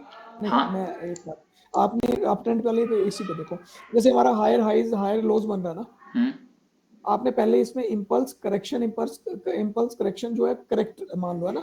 अब हम इसी ट्रेंड पे मान रहे हैं कि हमारा जो इम्पल्स था वो करेक्शन हो जाएगा और करेक्शन जो है वो इम्पल्स में बदल रहा है। हम अपनी अगर एक साइकिल उसकी स्ट्रेटजी की बात करें तो, है ना, या डाउन ट्रेंड को आप शो कर रहे हैं? नहीं थोड़ा कंफ्यूज नहीं, डाउन ट्रेंड को यहाँ पे मैं शो नहीं कर रहा हूँ। हमारा बस जो पहले इम्पल्स था वो हमारा करेक्शन आया, अब वो करेक्शन हमारा इम्पल्स बन गया। क्यों? क्योंकि उस करेक्शन का भी हमारा नया करेक्शन आ गया।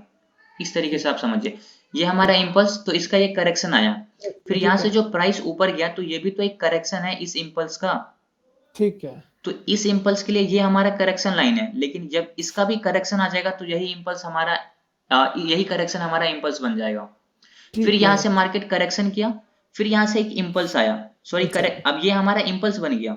अब इसी इम्पल्स का ये करेक्शन आ चुका है, और जब इस इम्पल्स का ये करेक्शन आ गया, फिर यहाँ से जब प्राइस ऊपर की तरफ गया तो यही जो हमारा पहले करेक्शन था अब इम्पल्स बन गया। क्यों? क्योंकि ये जो ऊपर की तरफ प्राइस गया ये किसका करेक्शन है? इसी इम्पल्स का तो करेक्शन है। इम्पल्स का करेक्शन है, बिल्कुल। समझ आया अभी आपको? जी जी। ये एक्चुअली वैलिड हो गया ना इसका, बिल्कुल, जो स्ट्रक्चर वैलिड हो गया ना। हाँ स्ट्रक्चर वैलिड हो गया। सेम कॉन्सेप्ट यहाँ पे भी, ये हमारा इम्पल्स लो करेक्शन, लो राइज, हाँ, फिर ये हमारा इम्पल्स, ये हमारा करेक्शन, फिर ये इम्पल्स, फिर ऊपर करेक्शन जाएगा। अभी मैंने यहाँ पे इसको इम्पल्स माना था, अब मैं इसको भूल जा रहा हूँ, अब मैं इसको इम्पल्स मान रहा हूँ। तो ये जो इम्पल्स हमारा इस बॉटम से इस हाई तक गया, तो इस इम्पल्स का करेक्शन कौन सा लाइन है? यही लाइन है ना। यही लाइन, बट ये तो हमारा पहले करेक्शन वाला लाइन था, इम्पल्स वाला लाइन था। हम कब मानेंगे ना, जब स्ट्रक्चर इसका वैलिड होता जाएगा, वैलिड बनता जाएगा। जैसे जैसे इसका स्ट्रक्चर बनता जाएगा वैसे वैसे हमारा इम्पल्स करेक्शन में बदलता चला जाएगा, हमारा करेक्शन इम्पल्स में बदलता चला जाएगा। ठीक है, सबको समझ में आया? सर मैक्सिमम, हाँ बोलिए आगे। सर मैक्सिमम इम्पल्स और करेक्शन कितनी बार हो सकता है? अनलिमिटेड टाइम हो सकता है, इसकी कोई लिमिट ही नहीं है। अगर मार्केट अप ट्रेंड में होगा तो वो 1 साल तक कंटिन्यूअसली इम्पल्स करेक्शन देता रहेगा। कॉमन सी बात है, इसमें कोई टारगेट ही नहीं होता कि वो कितनी बार कर सकता है। अब मान लेते हैं, आपको मैं एक बार चार्ट पे समझाऊं तब आपको ये चीज अच्छे से समझ में आएगा। अब फॉर एन एग्जाम्पल मैं क्या करता हूँ, 15 मिनट के चार्ट पे जाता हूँ, ठीक है, 15 मिनट के चार्ट पे गया, 15 मिनट पे नहीं समझ में आएगा, मैं एक काम करता हूँ डेली टाइम फ्रेम पे जाता हूँ। अब यहाँ पे आप देखोगे तो क्या हो रहा है, प्राइस कंटिन्यूसली एक इम्पल्स करेक्शन, फिर इम्पल्स, फिर करेक्शन, फिर इम्पल्स, यहाँ पे साइडवेज, फिर इम्पल्स, इसका करेक्शन आ रहा है, इम्पल्स गैप डाउन करेक्शन, फिर इम्पल्स, फिर करेक्शन, फिर इम्पल्स, फिर करेक्शन, फिर इम्पल्स, फिर करेक्शन, फिर इम्पल्स, फिर बड़ा करेक्शन। अब ये हमारा अप ट्रेंड में है तो ये अपने प्रीवियस लो को ब्रेक नहीं कर रहा है। अगर आप इसको सही तरीके से एनालाइज करोगे तो ये कहाँ से स्टार्ट हुआ था, सितंबर से, और एंड कहाँ पे हुआ है, दिसंबर में। मतलब इतने दिन तक ये कंटिन्यूसली अप ट्रेंड में रहा, फिर down, impulse correction, impulse correction, impulse correction, अभी डाउन ट्रेंड में चल रहा है। इससे पहले देख लो, impulse correction, impulse correction, impulse correction, impulse impulse, फिर यहाँ करेक्शन आया। ये जो हमारा इंपल्स था इसका करेक्शन बीच में आया ही नहीं, करेक्शन कहाँ आया, यहाँ। फिर यहाँ से देखोगे तो इंपल्स, फिर इसके बीच में करेक्शन नहीं आ रहा है। और अगर करेक्शन नहीं आ रहा है इसका मतलब समझ जाना है कि वो जितना ऊपर जाएगा उतना वीक होता हुआ चला जाएगा। ये पॉइंट नोट करने वाली है। अगर किसी इंपल्स का करेक्शन नहीं आ रहा है तो वो जितना ऊपर जाएगा उतना वीक होता हुआ चला जाएगा। जिस भी इंपल्स का जितना जल्दी करेक्शन आता है फिर वो एक नया मूव ऊपर की तरफ नया रन करता है। अगर मान लेते हैं कि यहाँ से प्राइस ऊपर की तरफ गया इंपल्स, अगर इसका ये करेक्शन नहीं आता ना तो किसी वक्त वो मार्केट यहाँ से गिर जाता। तो ये हमारा यहाँ पे आया, फिर यहाँ से देखोगे तो मार्केट इंपल्स, इसके बीच में करेक्शन ही नहीं आया, यहाँ से मार्केट गिर गया। अब ये जितना ऊपर तक जाएगा उतना वीक होता हुआ चला जाएगा। अब ये हमारा करेक्शन कितने पॉइंट का है वो समझना एक बार। यहाँ से अगर मैं इसको मेजर करूं तो ये हमारा इंपल्स लगभग कितने पॉइंट का है, 4000 समथिंग पॉइंट का। अब ये हमारा क्यों हुआ, इतना मार्केट क्यों गिरा, कितने दिन में गिरा ये भी देखना, 1 2 3 4 5 6 7 8 दिन के अंदर है मार्केट 4000 पॉइंट गिर गया। लेकिन यहाँ से देखोगे तो मार्केट जो ऊपर की तरफ इंपल्स जो हमारा ऊपर की तरफ आ रहा था इसका एक परफेक्ट करेक्शन नहीं आ रहा था। मतलब क्या हो रहा था कि यहाँ से जो प्राइस था ये कंटिन्यूसली ऊपर की तरफ जा रहा था, करेक्शन आ रहे थे छोटे छोटे, यहाँ पे जो करेक्शन आए वो ज्यादा बड़े नहीं आए, छोटे से करेक्शन है, फिर मार्केट ऊपर चला गया। तो मतलब ये जितना अभी ऊपर जाता ना उतना वीक होता हुआ चला जाता, और जितना ज्यादा वीक होगा उतना ज्यादा मार्केट गिरेगा। मतलब इतना ऊपर गया, यहाँ से मार्केट 8 दिन में 4000 पॉइंट गिर गया। मतलब एवरेज देख सकते हो आप लोग, डेली लगभग 500-600 पॉइंट गिरा, कभी 1000 पॉइंट गिरा होगा, कभी 500 पॉइंट गिरा होगा। वो हम लोग डेली टाइम जब जाएंगे 5 मिनट के टाइम फ्रेम पे फिर समझ में आएगा। तो ये जितना बड़ा इंपल्स होगा उसका करेक्शन भी उस हिसाब से होगा, उतना ही बड़ा होगा। और अगर करेक्शन नहीं आ रहा है, सिर्फ इंपल्स बढ़ रहा है, इसका मतलब कि वो धीरे धीरे वीक होता हुआ चला जा रहा है, कभी भी उसका करेक्शन आ सकता है। तो ये चीज अपने दिमाग में नोट करके रखना। समझ आया अभी आपको? Okay sir. अब कोई डाउट नहीं, इंपल्स करेक्शन सबको क्लियर है? जी सर, सबको क्लियर है। ठीक है, पुल बैक किसे कहते हैं? पुल बैक देखो सर क्या लिखना है सर, जब इंपल्स का करेक्शन नहीं आता तो उतना ही वीक होते जाता है। हाँ, मान लेते हैं कि मार्केट 2000 पॉइंट कंटिन्यूसली ऊपर चला गया और वहां से मार्केट डाउन, मतलब अगर मान लेते हैं कि 2000 पॉइंट ऊपर जाने का क्या मतलब है, अगर यहाँ से मार्केट स्टार्ट हो रहा और यहाँ से 2000 पॉइंट ऊपर चला गया, इसका करेक्शन आया ही नहीं, डायरेक्ट इंपल्स है, तो इसका जो करेक्शन आएगा बहुत भयानक नीचे की तरफ गिर जाएगा। लेकिन प्राइस ऐसे ऊपर गया 500 पॉइंट, फिर इसका करेक्शन मान लेते हैं 250 पॉइंट का, फिर 500 पॉइंट, फिर मान लेते हैं करेक्शन 250 पॉइंट का, फिर तो ये हमारा स्ट्रॉन्ग है। ये जो हमारा स्ट्रक्चर बन रहा है ये हमारा स्ट्रॉन्ग स्ट्रक्चर है, ये हमारा वीक स्ट्रक्चर है, ठीक है। और ये जब गिरेगा तो यहाँ पे बहुत ज्यादा लॉसेज होते हैं, क्योंकि मार्केट जब गिरता है तो वो पैनिक हो जाते हैं, और जब पैनिक होंगे तो बहुत सारे लॉस यहाँ पे बुक होना स्टार्ट कर जाते हैं, तो लॉसेस बुक होते हैं। लेकिन जब इस स्ट्रक्चर से स्ट्रक्चर बना के मार्केट ऊपर की तरफ जाता है तो आपको लॉसेस कम होते हैं और एक तरीके से ये स्ट्रॉन्ग मूव आता है। जैसे ये इंपल्स आया, इसका करेक्शन आ गया, अब ये जो मूव आने वाला है ना आगे स्ट्रॉन्ग होगा, फिर ये इंपल्स आ गया, इसका करेक्शन आ गया, फिर जो नया मूव आएगा ये स्ट्रॉन्ग आएगा। लेकिन इसका तो कोई करेक्शन ही नहीं हो रहा बीच में।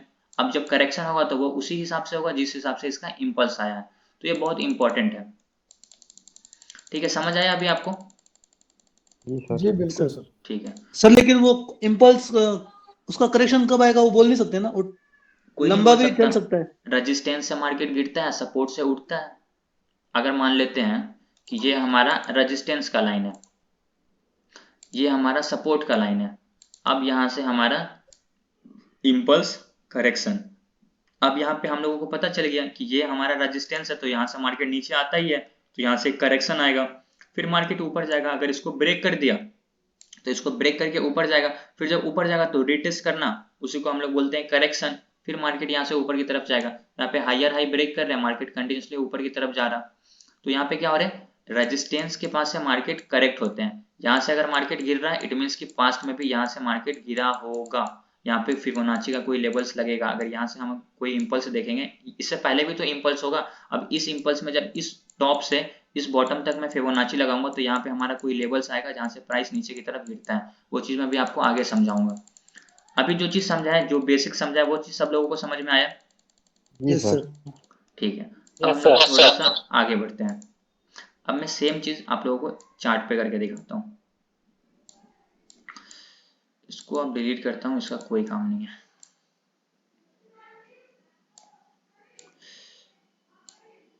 एक बार मैं पहले आपको यहाँ पे एक और चीज समझाता हूँ, फिर चार्ट पे समझाऊंगा। यहाँ से प्राइस ऊपर गया, इम्पल्स, इसका एक करेक्शन, फिर इम्पल्स, फिर करेक्शन, फिर इम्पल्स। अब मेरा क्वेश्चन ये है कि अगर ये इम्पल्स आया तो इसका ये करेक्शन फिबोनाची के हिसाब से किस लेवल से ये रिट्रेस होकर ऊपर की तरफ जा रहा है, ये हम लोगों को चेक करना है। या फिर अगर हमारा ये इम्पल्स आया, मीन्स उसको हम लोग चेक करेंगे अभी। ये अगर हमारा इम्पल्स आया तो इसका जो करेक्शन है ये कितना परसेंट है, कौन से लेवल से फिबोनाची से रिट्रेस होकर ऊपर जा रहा है, ये हम लोगों को चेक करना है। तो यहाँ पे इसका क्या तरीका होता है वो समझना। सबसे पहला स्टेप, आपको फिब रिट्रेसमेंट यहाँ से ले लेना है। और अगर आपको इस इम्पल्स का चेक करना है तो जिस भी इम्पल्स का चेक करना होगा तो उसके बीच में कुछ नहीं देखना है, उसी इम्पल्स का लो पॉइंट देखो और उसी इम्पल्स का हाई पॉइंट देखो। तो इस इम्पल्स का हमारा लो पॉइंट कौन सा है, पहले मैं लो को मार्क कर देता हूँ, ये हमारा लो है इस इम्पल्स का, और ये इसी इम्पल्स का ये हमारा हाई पॉइंट है। अब हम लोगों को चेक करना है कि ये जो करेक्शन आया कितने परसेंट का आया। तो मैंने लो हाई मार्क कर दिया। फिब रिट्रेसमेंट यूज करने का तरीका होता है, पहला स्टेप आपको बॉटम पे रखना है, क्योंकि आपको ऊपर की साइड इम्पल्स का नीचे करेक्शन आ रहा है तो ये चेक करना है। तो फर्स्ट स्टेप इसके लो पे, सेकंड स्टेप इसके हाई पे। अब जो हमारा ऊपर वाला लाइन होगा इसके टॉप पे होना चाहिए, इसको थोड़ा इस तरफ ड्रैग करोगे तब आपको समझ में आएगी किस लेवल से ये रिट्रेस होकर ऊपर जा रहा है। अब यहाँ पे बहुत सारे लेवल्स हैं। अब ये लेवल्स देखोगे क्या है, 23 है, 38 है, 50 है, 61 है, 78 है, 88 है। इसको मैं एक बार पहले बाय डिफॉल्ट करता हूँ, ठीक है, ओके। इसका सेटिंग में पहले इसको राइट साइड कर लेता हूँ, ओके। अब यहाँ पे जो लेवल बाय डिफॉल्ट में बस इतना ही लेवल्स आते हैं, 23, 38, 50, 61, 78, उसके बाद 161। अब यहाँ पे ये जो जितने भी लेवल्स दिख रहे हैं इसको हम लोग बोलते हैं फिबोनाची के रेशियोज या फिर फिबोनाची के लेवल्स। अब यहाँ पे देखो क्या लिखे हुए हैं, the most commonly used ratios include 23, 38, 50, 61, 78। ये सारे लेवल्स आपको यहाँ पे दिख जाएंगे। 23 सबसे फर्स्ट में, 38, उसके बाद 50, उसके बाद 61, उसके बाद 61, उसके बाद क्या है 78, यहाँ पे 78। तो यहाँ पे सारे लेवल्स मिल गए। तो इसको हम लोग क्या बोलते हैं, यहाँ पे लिखा हुआ the most commonly used ratios include, ये सारे लेवल्स आते हैं यहाँ पे, वो सारे लेवल्स आपको बाय डिफॉल्ट में दिख जाएंगे। तो ये जितने भी इसको हम लोग बोलते हैं फिबोनाची रेशियो या फिर फिबोनाची के लेवल्स। अब हम लोगों को ये समझना है कि प्राइस यहाँ से ऊपर की तरफ गया तो ये किस लेवल से रिट्रेस हुआ है। अब यहाँ पे हम लोग देखेंगे कि ये कौन सा लाइन है, ये लाइन है, अच्छा मेरा ये जो लेवल है वो है 0.5 मतलब 50%। ये जो लेवल है ये है 0.618, मतलब प्राइस इसके बीच से रिट्रेस होकर ऊपर की तरफ गया है। अच्छा, तो मैं क्या करूंगा, यहाँ पे एक तरीके से जोन बनाऊंगा।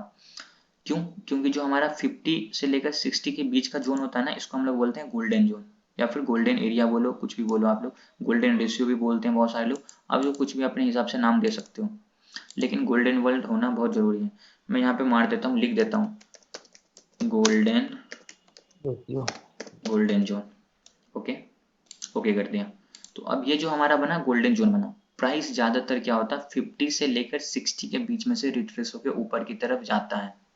ज्यादातर क्या होता है, किसी भी इम्पल्स का जो रिट्रेसमेंट होता है वो 50 से लेकर 60 के बीच में से रिट्रेस होकर ऊपर की तरफ जाता है।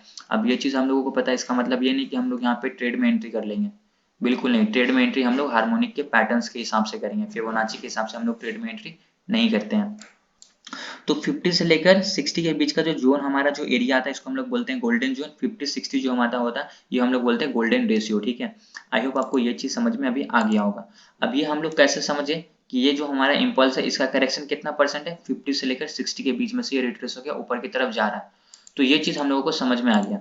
अब हम लोगों को चेक करना है ये जो हमारा इम्पल्स है इसका करेक्शन कितना परसेंट है। तो अब हम लोग इसको किस तरीके, हम लोगों को इस इम्पल्स का चेक करना है करेक्शन। तो यहाँ पे हम लोगों का फर्स्ट स्टेप क्या होगा, ऊपर होगा। क्यों, क्योंकि हम लोग यहाँ से इसका नहीं चेक कर रहे हैं, इसका चेक कर रहे हैं। तो यहाँ पे हम लोग सबसे पहले टॉप पे रखेंगे पहला कर्सर, दूसरा कर्सर बॉटम पे रखेंगे। दूसरा कर्सर अगर मैं बॉटम पे रखूं तो ये हमारा इम्पल्स, इसका जो करेक्शन है, हमारा जो सबसे लास्ट वैल्यू होता है वो होता है 1.618। अगर प्राइस इसके ऊपर चला गया इसका मतलब कि अब मार्केट हमारे कंट्रोल में नहीं है, क्योंकि फिबोनाची का जो सबसे लास्ट लेवल है जो हम लोग को यूज करना है, मार्केट ने क्या किया उसको भी ब्रेक करके ऊपर की तरफ चला गया। तो यहाँ पे हम लोग इसको बोल सकते हैं कि मार्केट हमारे कंट्रोल में नहीं है और यहाँ पे कोई भी फिबोनाची का लेवल सब वर्क नहीं करेगा। लास्ट लेवल ये होता है, अगर यहाँ से प्राइस नीचे की तरफ ड्रॉप हो जाता देन हम लोग बोल सकते हैं कि हाँ ये जो लेवल से रिट्रेस हुआ ये 61% के लेवल से रिट्रेस हुआ, सॉरी 1.618 के लेवल से रिट्रेस हुआ। लेकिन यहाँ पे मार्केट ने क्या किया, इसको भी ब्रेक किया, फिर रिट्रेसमेंट हुआ। तो यहाँ पे भी फिबोनाची का कोई लेवल्स होगा, लेकिन उसको हम लोगों को यूज नहीं करना है। अभी ये चीज हम लोगों को समझ में आया कि इस इम्पल्स का जो करेक्शन आया वो हमारा 161 के ऊपर चला गया, तो यहाँ पे इसको हम लोग यूज नहीं कर सकते। अब मैं इसको डिलीट करता हूँ, इस फिबोनाची को भी डिलीट करता हूँ। अब ये हमारा इम्पल्स है, ये एक तरीके से करेक्शन है। अब हम लोगों को चेक करना है कि इस इम्पल्स का जो करेक्शन आया वो कितना परसेंट आया है। वेट अ मोमेंट,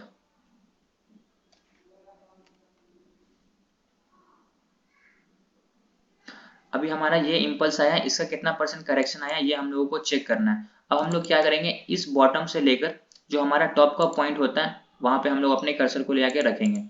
ठीक है, समझ आ रहा है सब लोगों को? जी सर। कोई दिक्कत वाली बात नहीं है ना? नहीं, कोई दिक्कत नहीं। ठीक है, आगे बढ़ते हैं। ये हमारा इम्पल्स आया, अब इस इम्पल्स का नीचे की तरफ करेक्शन आया। अब यहाँ पे हम लोग लेवल्स चेक करेंगे, कौन सा लेवल्स है, ये हमारा 38 का लेवल्स है, ये हमारा 50 का लेवल्स है। हम लोग क्या करेंगे, इसमें भी जोन बना सकते हैं, लेकिन यहाँ पे जोन बनाने की जरूरत नहीं है। क्यों? क्योंकि हमारा जो गोल्डन जोन है वो बस 50 से लेकर 60 के बीच में आता है। लेकिन ये कहाँ से रिट्रेस हो रहा है, 50% से ऊपर और 30% से नीचे। मतलब हम लोग यहाँ पे बोलेंगे कि ये जो हमारा इम्पल्स आया इसका जो करेक्शन है वो 38% से लेकर 50% के बीच में है। इस तरीके से हम किसी भी इम्पल्स का करेक्शन चेक करते हैं फिबोनाची रिट्रेसमेंट को यूज करके। अब मैं इसका एग्जांपल, अभी मैं तो आपको ऐसे इसको दिखा रहा था, अब मैं इसका एग्जांपल आप लोगों को चार्ट पे दिखाता हूँ, चार्ट पे ये किस तरीके से यूज होता है। अब यहाँ पे समझो, यहां से देखो, ये हमारा एक तरीके से एक इम्पल्स है, इसका ये एक करेक्शन है, ठीक है। फिर ये एक इम्पल्स है ऊपर की तरफ। यहाँ पे आपको एग्जैक्टली वैसा ड्राइंग नहीं मिलेगा जो मैं आपको ऊपर बनाया, क्योंकि प्राइस है, स्ट्रक्चर इसी आप देखोगे तो ये इम्पल्स, ये करेक्शन, ये इम्पल्स, ये करेक्शन, फिर ये इम्पल्स, इसका ये एक करेक्शन। तो इस तरीके से भी आप देख सकते हो। लेकिन मुझे ये करेक्शन चेक करना है, तो हमको क्या करना है, इस बॉटम से लेकर इस हाई तक फिबोनाची के लेवल्स को लगाना है। देख लेते हैं, फिबोनाची रिट्रेसमेंट लेंगे यहाँ से, इसका जो बॉटम है देखोगे तो वीक पे रखना है, और इसका जो सबसे हाई पॉइंट है वहां पे हम लोग दूसरा कर्सर रखेंगे। यहाँ पे देखोगे तो एग्जैक्टली मैंने हाई पे रखा है और यहाँ पे एग्जैक्टली मैंने लो पे रखा। तो ये हमारा पूरा इम्पल्स इसमें कवर हो गया। और इसका रिट्रेसमेंट देखेंगे तो कितना परसेंट से हो रहा है, 50% से रिट्रेसमेंट हो रहा, 0.5% से यहाँ से क्या हो रहा है, ये रिट्रेस होकर ऊपर की तरफ जा रहा है। तो इसको हम लोग क्या बोलेंगे, ये जो हमारा इम्पल्स आया इसका जो रिट्रेसमेंट है वो क्या है, 0.5% है। ठीक है, इस तरीके से हम लोग क्या करते हैं, यूज करते हैं लाइव मार्केट में फिबोनाची के रिट्रेसमेंट को, और देखेंगे कि कितना परसेंट से रिट्रेसमेंट ऊपर की तरफ हो रहा है। अब मैं काम करता हूँ, इसको डिलीट कर देता हूँ। अब ये भी तो हमारा एक इम्पल्स है, इसका ये करेक्शन आ चुका है, तो ये हमारा जो पहले करेक्शन था अब ये हमारा इम्पल्स बन गया। अब हम लोग को अगर इसको चेक करना है तो हम लोग क्या करेंगे, इसके टॉप पे पहला कर्सर रखेंगे ऐसा करके, उसके बाद हम लोग क्या करेंगे, बॉटम पे दूसरा कर्सर रखेंगे। अब यहाँ पे आप देखोगे तो प्राइस क्या हो रहा है, 78 का लेवल से इसके ऊपर चला गया, लगभग जहां से स्टार्ट हुआ था वहीं से रिट्रेस होकर नीचे की तरफ आ रहा। मतलब ये जो हमारा इम्पल्स था इसका जो करेक्शन था वो लगभग 100% हो चुका है। तो यहाँ पे हमारा कोई भी फिबोनाची का लेवल्स काम नहीं करेगा, क्योंकि जो हमारा इम्पल्स था उसको मार्केट ने पूरा कवर कर दिया। अब थोड़ा सा हम लोग और आगे बढ़ते हैं, अब चेक करते हैं यहाँ पे फॉर एन एग्जाम्पल देखते हैं। मार्केट तो यहाँ से 2 दिन से तो कंटिन्यूसली गिर ही रहा था, इधर परफेक्ट मिलेगा हम लोगों को। अब यहाँ पे देखो, ये हमारा एक तरीके से इम्पल्स आया, यहां से देखोगे तो ये हमारा एक इम्पल्स, ये एक करेक्शन, फिर इम्पल्स, फिर करेक्शन, फिर इम्पल्स, फिर करेक्शन, फिर इम्पल्स। ये हमारे एक प्राइस का स्ट्रक्चर बना हुआ है। अब हम लोगों को चेक करना है कि ये जो हमारा इम्पल्स आया, अब मैं इसको बीच में जो छोटा सा करेक्शन है ना, इसको करेक्शन नहीं मान रहा हूं, मैं करेक्शन इसको मान रहा हूं। ध्यान से समझना, यहां से प्राइस कंटिन्यूसली नीचे आया, इम्पल्स, ये करेक्शन, ये कौन सा लेवल है मुझे ये पता लगाना है। कैसे लगाऊंगा, सिंपल सा कॉन्सेप्ट है, अभी आप लोगों को बताया। जो इसका हाई पॉइंट है उसको कंसीडर कर लो, तो हाई पॉइंट हमारा ये एग्जैक्टली फर्स्ट जो आपका कर्सर होगा इसके हाई पे रखाएगा, सेकंड इसके लो पे रखना है, इसका जो लो है ये है, इस इम्पल्स का हाई, इस इम्पल्स का लो। अब यहाँ से प्राइस जो रिट्रेसमेंट हो गया नीचे की तरफ आ रहा है, किस लेवल से आ रहा है, यहाँ पे देखो तो ये 0.5 का लेवल से, मतलब 50% से रिट्रेसमेंट हो गया नीचे की तरफ आया है। अब ये हमारा इम्पल्स था, ये एक करेक्शन था। अब यहाँ पे इसको एक बार और थोड़ा सा घुमा के समझते हैं, इम्पल्स, करेक्शन, अब इसका भी करेक्शन आ गया, तो ये जो हमारा पहले करेक्शन था अब ये हमारा इम्पल्स बन गया। अब हम लोगों को चेक करना है, अब इसको भूल जाओ आप लोग, उसको देखो मत, ये हमारा इम्पल्स, इसका ये करेक्शन। अब हम लोग को चेक करना है कि ये कितना परसेंट से करेक्ट होके ऊपर की तरफ गया। तो वापस से हम लोग क्या करेंगे, बॉटम पे फिबोनाची रखेंगे, बॉटम पे फिबोनाची रखना है, उसका जो सबसे टॉप पॉइंट है वहां पे उसको छोड़ना है, ऐसा रखा। अब यहाँ पे देखोगे तो ये किस लेवल से रिट्रेस होकर ऊपर की तरफ गया, 0.618 के लेवल से ये रिट्रेस होकर ऊपर की तरफ गया। तो इसको हम लोग क्या बोलेंगे, इस इम्पल्स का जो करेक्शन है वो 0.618% का है। उसके बाद इसको मैं थोड़ा डिलीट करता हूँ। अब ये इम्पल्स करेक्शन ये मैंने चेक किया था किस लेवल से था, 50%। अब इस इम्पल्स का जो करेक्शन आया वो 60% आया। अब इस इम्पल्स का भी तो करेक्शन आ गया, तो ये जो हमारा पहले करेक्शन था अब ये हमारा इम्पल्स बन गया, सॉरी इम्पल्स करेक्शन। अब इसका भी करेक्शन आ गया, तो इस इम्पल्स का ये एक करेक्शन है, तो हम लोग को उसको भी चेक करना है, उसको भी चेक कर लेंगे। कॉन्सेप्ट समझ में आ जाएगा, आराम से चेक कर सकते हो। लेकिन यहाँ पे आपको एक मैं नया कॉन्सेप्ट सिखाता हूँ। इम्पल्स जो हमारा सबसे टॉप पॉइंट है, पहला कर्सर वहां, यहाँ पे कर्सर बॉटम। एक चीज बताओ, अभी तक जो मैंने आप लोगों को समझाया वो चीज समझ में आया सब लोगों को? बिल्कुल सर। Yes sir. सब लोगों को आया? जी जी सर जी। और एक बात सर, 0.5 एंड 0.6 के अगर नीचे जाएगा तो सर नीचे जा सकता है क्या? बिल्कुल जा नीचे अगर सकता है। कैंडल क्लोज करेगा नीचे भी जा सकता है, ऊपर भी जा सकता है। इसकी गारंटी नहीं है कि एग्जैक्टली कहाँ से सपोर्ट लेगा, वो हम लोगों को प्राइस एक्शन से ही पता चलेगा। उसके बारे में हम लोग आगे और अच्छे से डिस्कस करेंगे, बट अभी तक जो समझा है वो समझ में आ गया? जी जी सर। ठीक है, अभी मैं आपको एक नया चीज समझाता हूँ। अब यहाँ पे आप देखो एक चीज ध्यान से, इम्पल्स करेक्शन, ठीक है। बट आप यहाँ पे देखोगे तो आपको यहाँ पे फिबोनाची का कोई लेवल्स नहीं दिख रहा है। 78 का लेवल्स लास्ट है, उसके बाद 1.618 का लेवल्स है, लेकिन प्राइस 78 के ऊपर जाके इस जगह से रिट्रेस होकर नीचे की तरफ आया। तो हम लोगों को तो यहाँ पे कोई लेवल्स ही नहीं दिख रहा है, तो कैसे पता चलेगा? 100 के बीच में और 78 के ऊपर एक लेवल्स आता है जिसको हम लोग बोलते हैं 0.886 या 885। वो चीज अगर आप यहाँ पे देखोगे तो यहाँ पे और डिटेल्स में मैंने लिखा है। जो सबसे आखिरी है ना वो क्या है, 0.886। इसके ऊपर तो सारा लेवल्स मैंने यहाँ पे आपको लिख दिया, क्योंकि ये तो मैं आपको बस थोड़ा सा ओवरव्यू देने के लिए। बट जब मैं आपको हार्मोनिक पैटर्न समझाऊंगा तो उसमें मैं पूरा यहाँ पे देखोगे तो एक लेवल्स और आता है, ये भी हम लोगों को यूज करना होता है। लेकिन आप फिबोनाची में देखोगे तो ये तो दिया ही नहीं हुआ है, तो इसको आप किस तरीके से ऑन करोगे वो मैं अभी आपको समझा देता हूँ। सबसे पहले आपको इस पर क्लिक करना है, इसके सेटिंग में जाना है। अब यहाँ पे आपको बहुत सारा लेबल्स दिख रहा होगा, तो आप जिसका यूज नहीं है उसको बंद कर सकते हो। तो 1.618 के बाद जितने भी लेबल्स होते हैं वो हमारे यूज के नहीं होते, आप उसको यहाँ से ऑफ कर सकते हो, यहाँ से भी ऑफ कर सकते हो, यहाँ से भी ऑफ कर सकते हो। लेकिन अब मुझको आप देखोगे तो यहाँ पे आपको 0.88 का लेवल्स नहीं दिख रहा होगा, तो आपको क्या करना है, किसी भी एक लेवल को ऑन करके वहां पे क्या लिखना है, 0.886 886 मैंने लिख दिया, ओके दबाऊंगा, यहाँ पे मेरा लेवल्स आ जाएगा 0.886। अब ये जो हमारा आपको दिख रहा है ना रेड कलर में, ये हमारा 0.886 का लेवल है। इस इम्पल्स का जो करेक्शन आया ये 0.886 के लेवल से आया और यहाँ से प्राइस रिट्रेस होकर नीचे की तरफ आ गया। तो यहाँ पे एक नया लेवल्स हम लोगों को मिला, क्या मिला, 0.886। 100 के अंदर में कितने लेवल्स आते हैं, 0.23, 0.38, 0.5, 0.618, 0.78, 0.88, मतलब 1 2 3 4 5 6। इस लेवल का हम लोगों को यूज नहीं है, मतलब टोटल 5 लेवल्स आते हैं, इसको समझना। 0.38, 0.5, 0.618, 0.78, 0.886, ये सारे लेवल्स होते हैं जहां से प्राइस रिट्रेस होकर नीचे की तरफ आ सकता है। अब ये लास्ट में रिट्रेस होके कहां से नीचे की तरफ आया, 8x, मतलब इस इम्पल्स का जो करेक्शन आया वो 0.886 से आया है।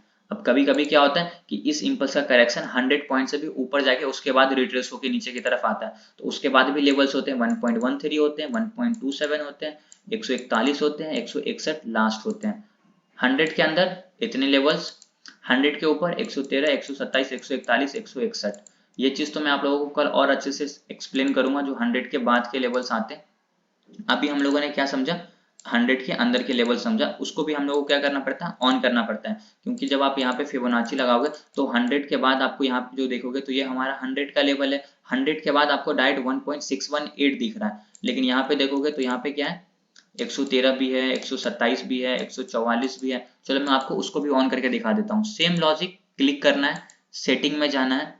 अब यहाँ पे देखो दो लेवल्स तो आपको पहले से मिल जाएंगे, 127 के भी मिल जाएंगे, 144 के भी मिल जाएंगे, लेकिन 113 के लेवल्स नहीं मिलेंगे। तो सेम किसी भी एक लेवल को ऑन कर लो। अब यहाँ पे आप लिख दो 0.113, सॉरी 0.113, ये हमारा आ गया 113 का लेवल। अब जैसे आप देखोगे तो ये 100 के बाद 127 का, सॉरी यहाँ पे 0 क्यों लगाऊंगा मैं, वेट अ मोमेंट।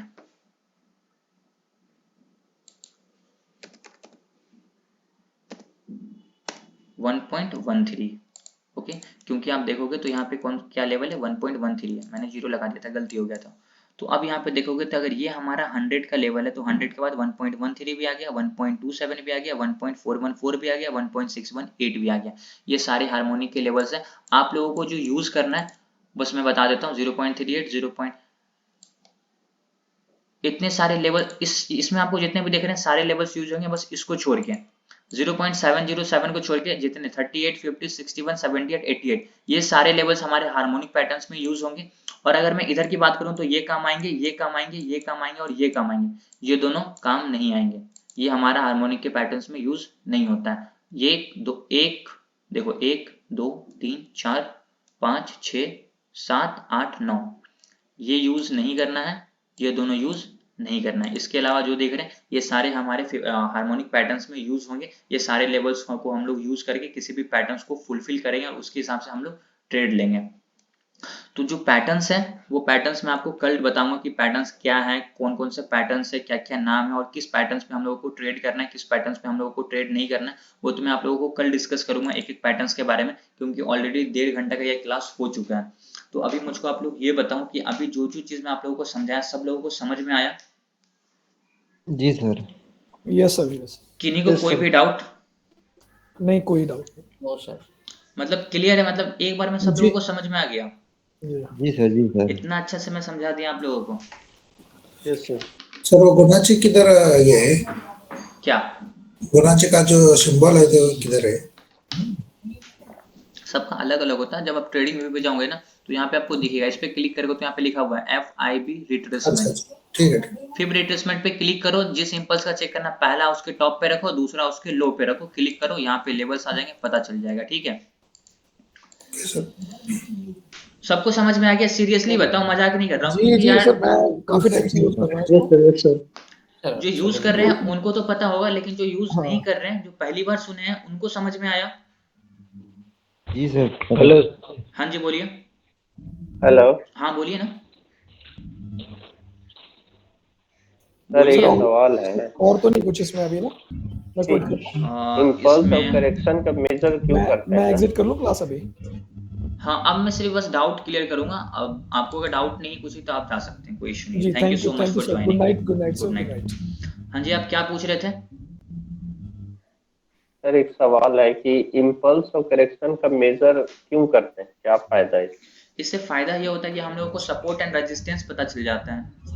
और ये हम लोग फायदा इसलिए करेंगे क्योंकि जितने भी हमारे फिबोनाची के हार्मोनिक पैटर्न्स है ना, सारे में एक एक लेवल्स दिए हुए हैं, उसी लेवल्स को हम लोग यूज करके ट्रेड करेंगे। तो ये लेवल्स इंपॉर्टेंट होता है हम लोगों को जानना। ठीक है, समझ आया? ये पैटर्न वन डे के पैटर्न है। ये हार्मोनिक पैटर्न्स हर एक टाइम फ्रेम पे वर्क करता है। इसके बारे में हम लोग कल डिटेल में डिस्कस करेंगे, बताऊंगा। अभी जो मैं आपसे क्वेश्चन पूछ रहा हूँ उसका जवाब दीजिए कि जो चीज मैं आप लोगों को समझाया सब लोगों को समझ में आया? सर जी। अगर आपको डाउट पूछना है तो आज जो समझाया हूँ उससे रिलेटेड पूछिए। समझ आया सब लोगों को? सर हाँ जी बोलिए। सर सर जी नहीं। आपने बताया गोल्डन जोन के बारे में 50% और 61.8%।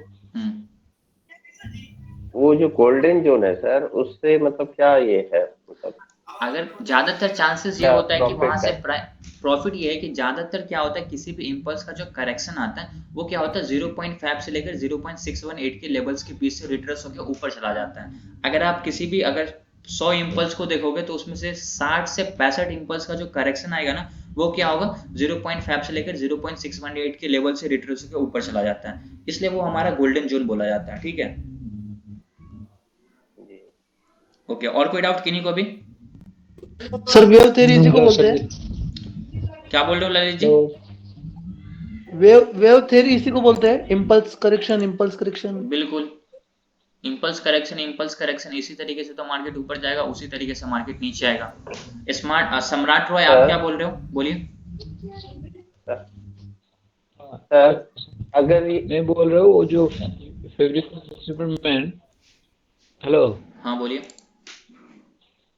वो जो ड्रॉ किया था, सपोर्ट और रेजिस्टेंस आपने बताया नहीं, कैसे दिखते हैं उसमें? वो मैं आपको कल और अच्छे से बताऊंगा, सपोर्ट एंड रेजिस्टेंस का यहाँ पे क्या यूज होता है वो मैं आपको कल बताऊंगा। अभी मैं आपको जो समझाया हूँ कि यहाँ पे फिबोनाची को यूज कैसे करना होता है, लेवल्स ऑन कैसे करना होता है, कौन कौन से लेवल्स हम लोगों को याद करने होते हैं, वो चीज आपको समझ में आया? हाँ यस सर। तो आज के लिए बस इतना ही, आप बस इसी की प्रैक्टिस करो और इसकी प्रैक्टिस करके अपने हाथ को फ्री करो। क्यों? क्योंकि जब आप हार्मोनिक पैटर्न्स यूज करोगे तो वहां पे फिबोनाची का बहुत बड़ा यूज होता है, फिबोनाची पे ही बेस्ड होते हैं हार्मोनिक पैटर्न्स। तो आपको पता होना चाहिए कि कौन से लेवल्स कहाँ पे हैं। तो जब तक आप उस पे आपका हाथ फ्री नहीं होगा तब आप उसको सही तरीके से यूज नहीं कर पाओगे। ठीक है? अच्छा ठीक है। हाँ जी, आफ्ताब आलम, आपको कोई डाउट?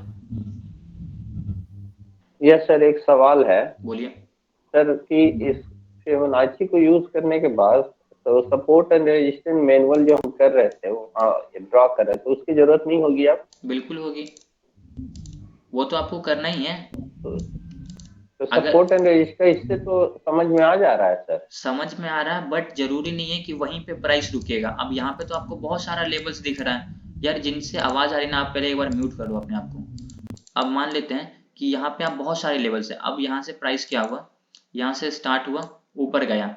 अब यहाँ से जो रिट्रेसमेंट होगा तो ये 50 से भी जा सकता है, ये 60 से भी जा सकता है, ये 78 से भी जा सकता है, ये 88 से भी जा सकता है। तो हम लोग को पता लगाना है ना कि ये एग्जैक्टली कहाँ से जाएगा, यहाँ से जाएगा, यहाँ से जाएगा, यही तो हम लोग को पता लगाना है।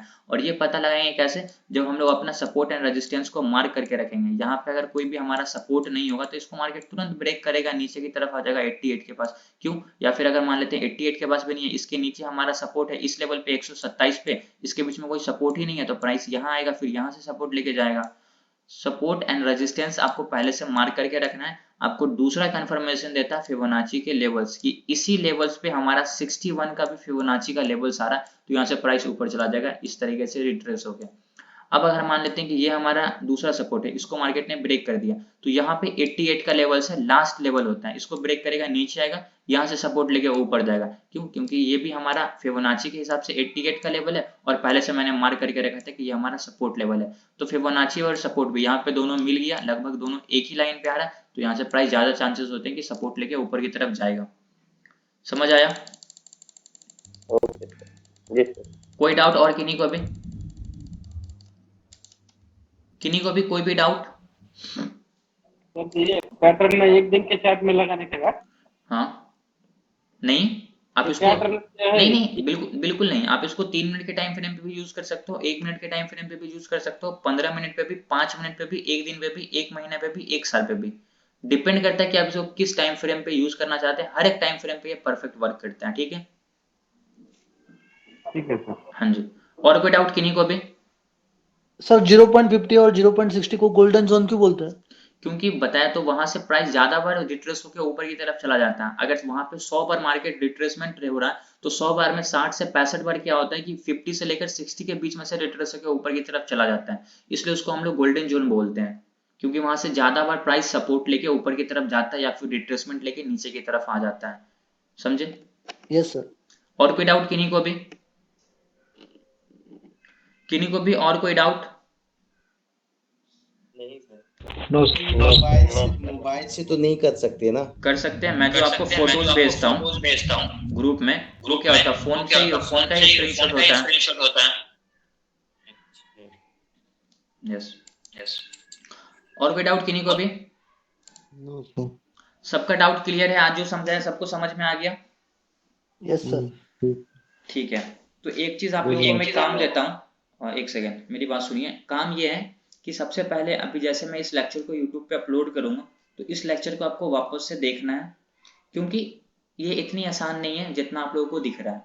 तो इस लेक्चर को आप लोगों को वापस से देखना है, देखने के बाद उसको और अच्छे से समझना। और जो मैं बता रहा हूँ अगर आपने अभी नोट नहीं किया तो जब आप लेक्चर देखोगे तो उसको नोट करोगे, जो भी आपका इंपॉर्टेंट पॉइंट्स है जो मैं आपको अभी बता रहा हूँ, जो अभी आपके माइंड से स्किप हो गया होगा या आपके माइंड में ये कैच नहीं किया होगा, तो जब वापस से देखोगे तो वो रिकॉल हो जाएगा। और रिकॉल होगा तो इससे फायदा क्या होगा आपको, होगा कि जो चीज आपने पढ़ा उसको आपको रिकॉल भी मिल गया, तो आपका और माइंड स्ट्रांग होगा और आप उस पर सही तरीके से अपना पकड़ बना लोगे। जो आपको इंपॉर्टेंट पॉइंट्स लग रहा है उसको क्या करो, नोट कर लो। लेक्चर वापस से देखोगे तभी ये चीज समझ आएगा। लेक्चर यूट्यूब पे अपलोड करता हूँ क्यों? ताकि आप लोग इसको वापस से देख सको, जो नए लोग हैं वो जो लेट से आते हैं वो भी देख सके। तो उसको देखिएगा ताकि आपको वापस से समझ में जो इंपॉर्टेंट पॉइंट्स लगता है उसको नोट करना है। पहला काम ये है। दूसरा काम कि एटलीस्ट आप लोग कम से कम फिबोनाची को यूज करके किसी भी इंपल्स का करेक्शन का स्क्रीनशॉट करके मुझे ग्रुप में सेंड करना।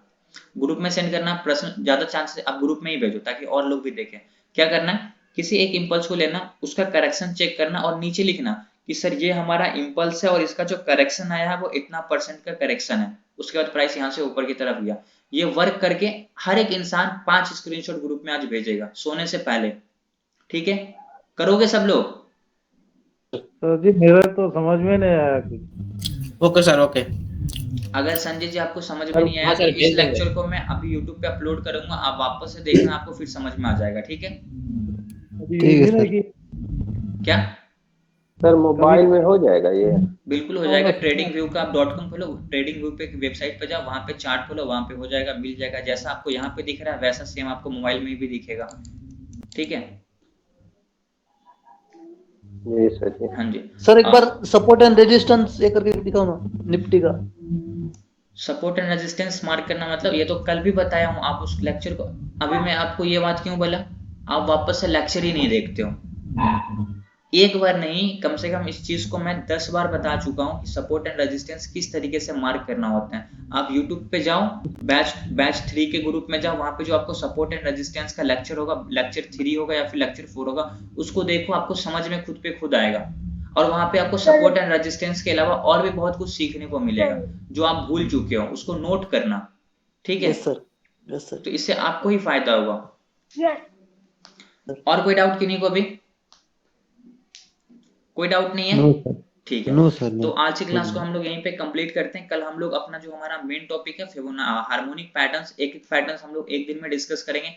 तो इस वीडियो को सबसे पहले तो आप लोग शेयर कर देना। जितने भी लोग देखेंगे वो वापस से YouTube पे भी देख ले पहले। उसके बाद कल जब मैं लाइव सिखाऊंगा किस तरीके से पैटर्न्स को यूज करना है, तो वो आकर वापस से उसको समझेंगे।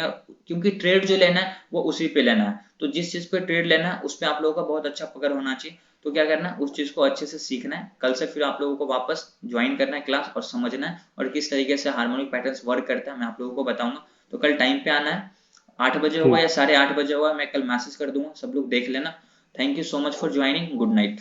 Good night sir. Good night. Good night sir.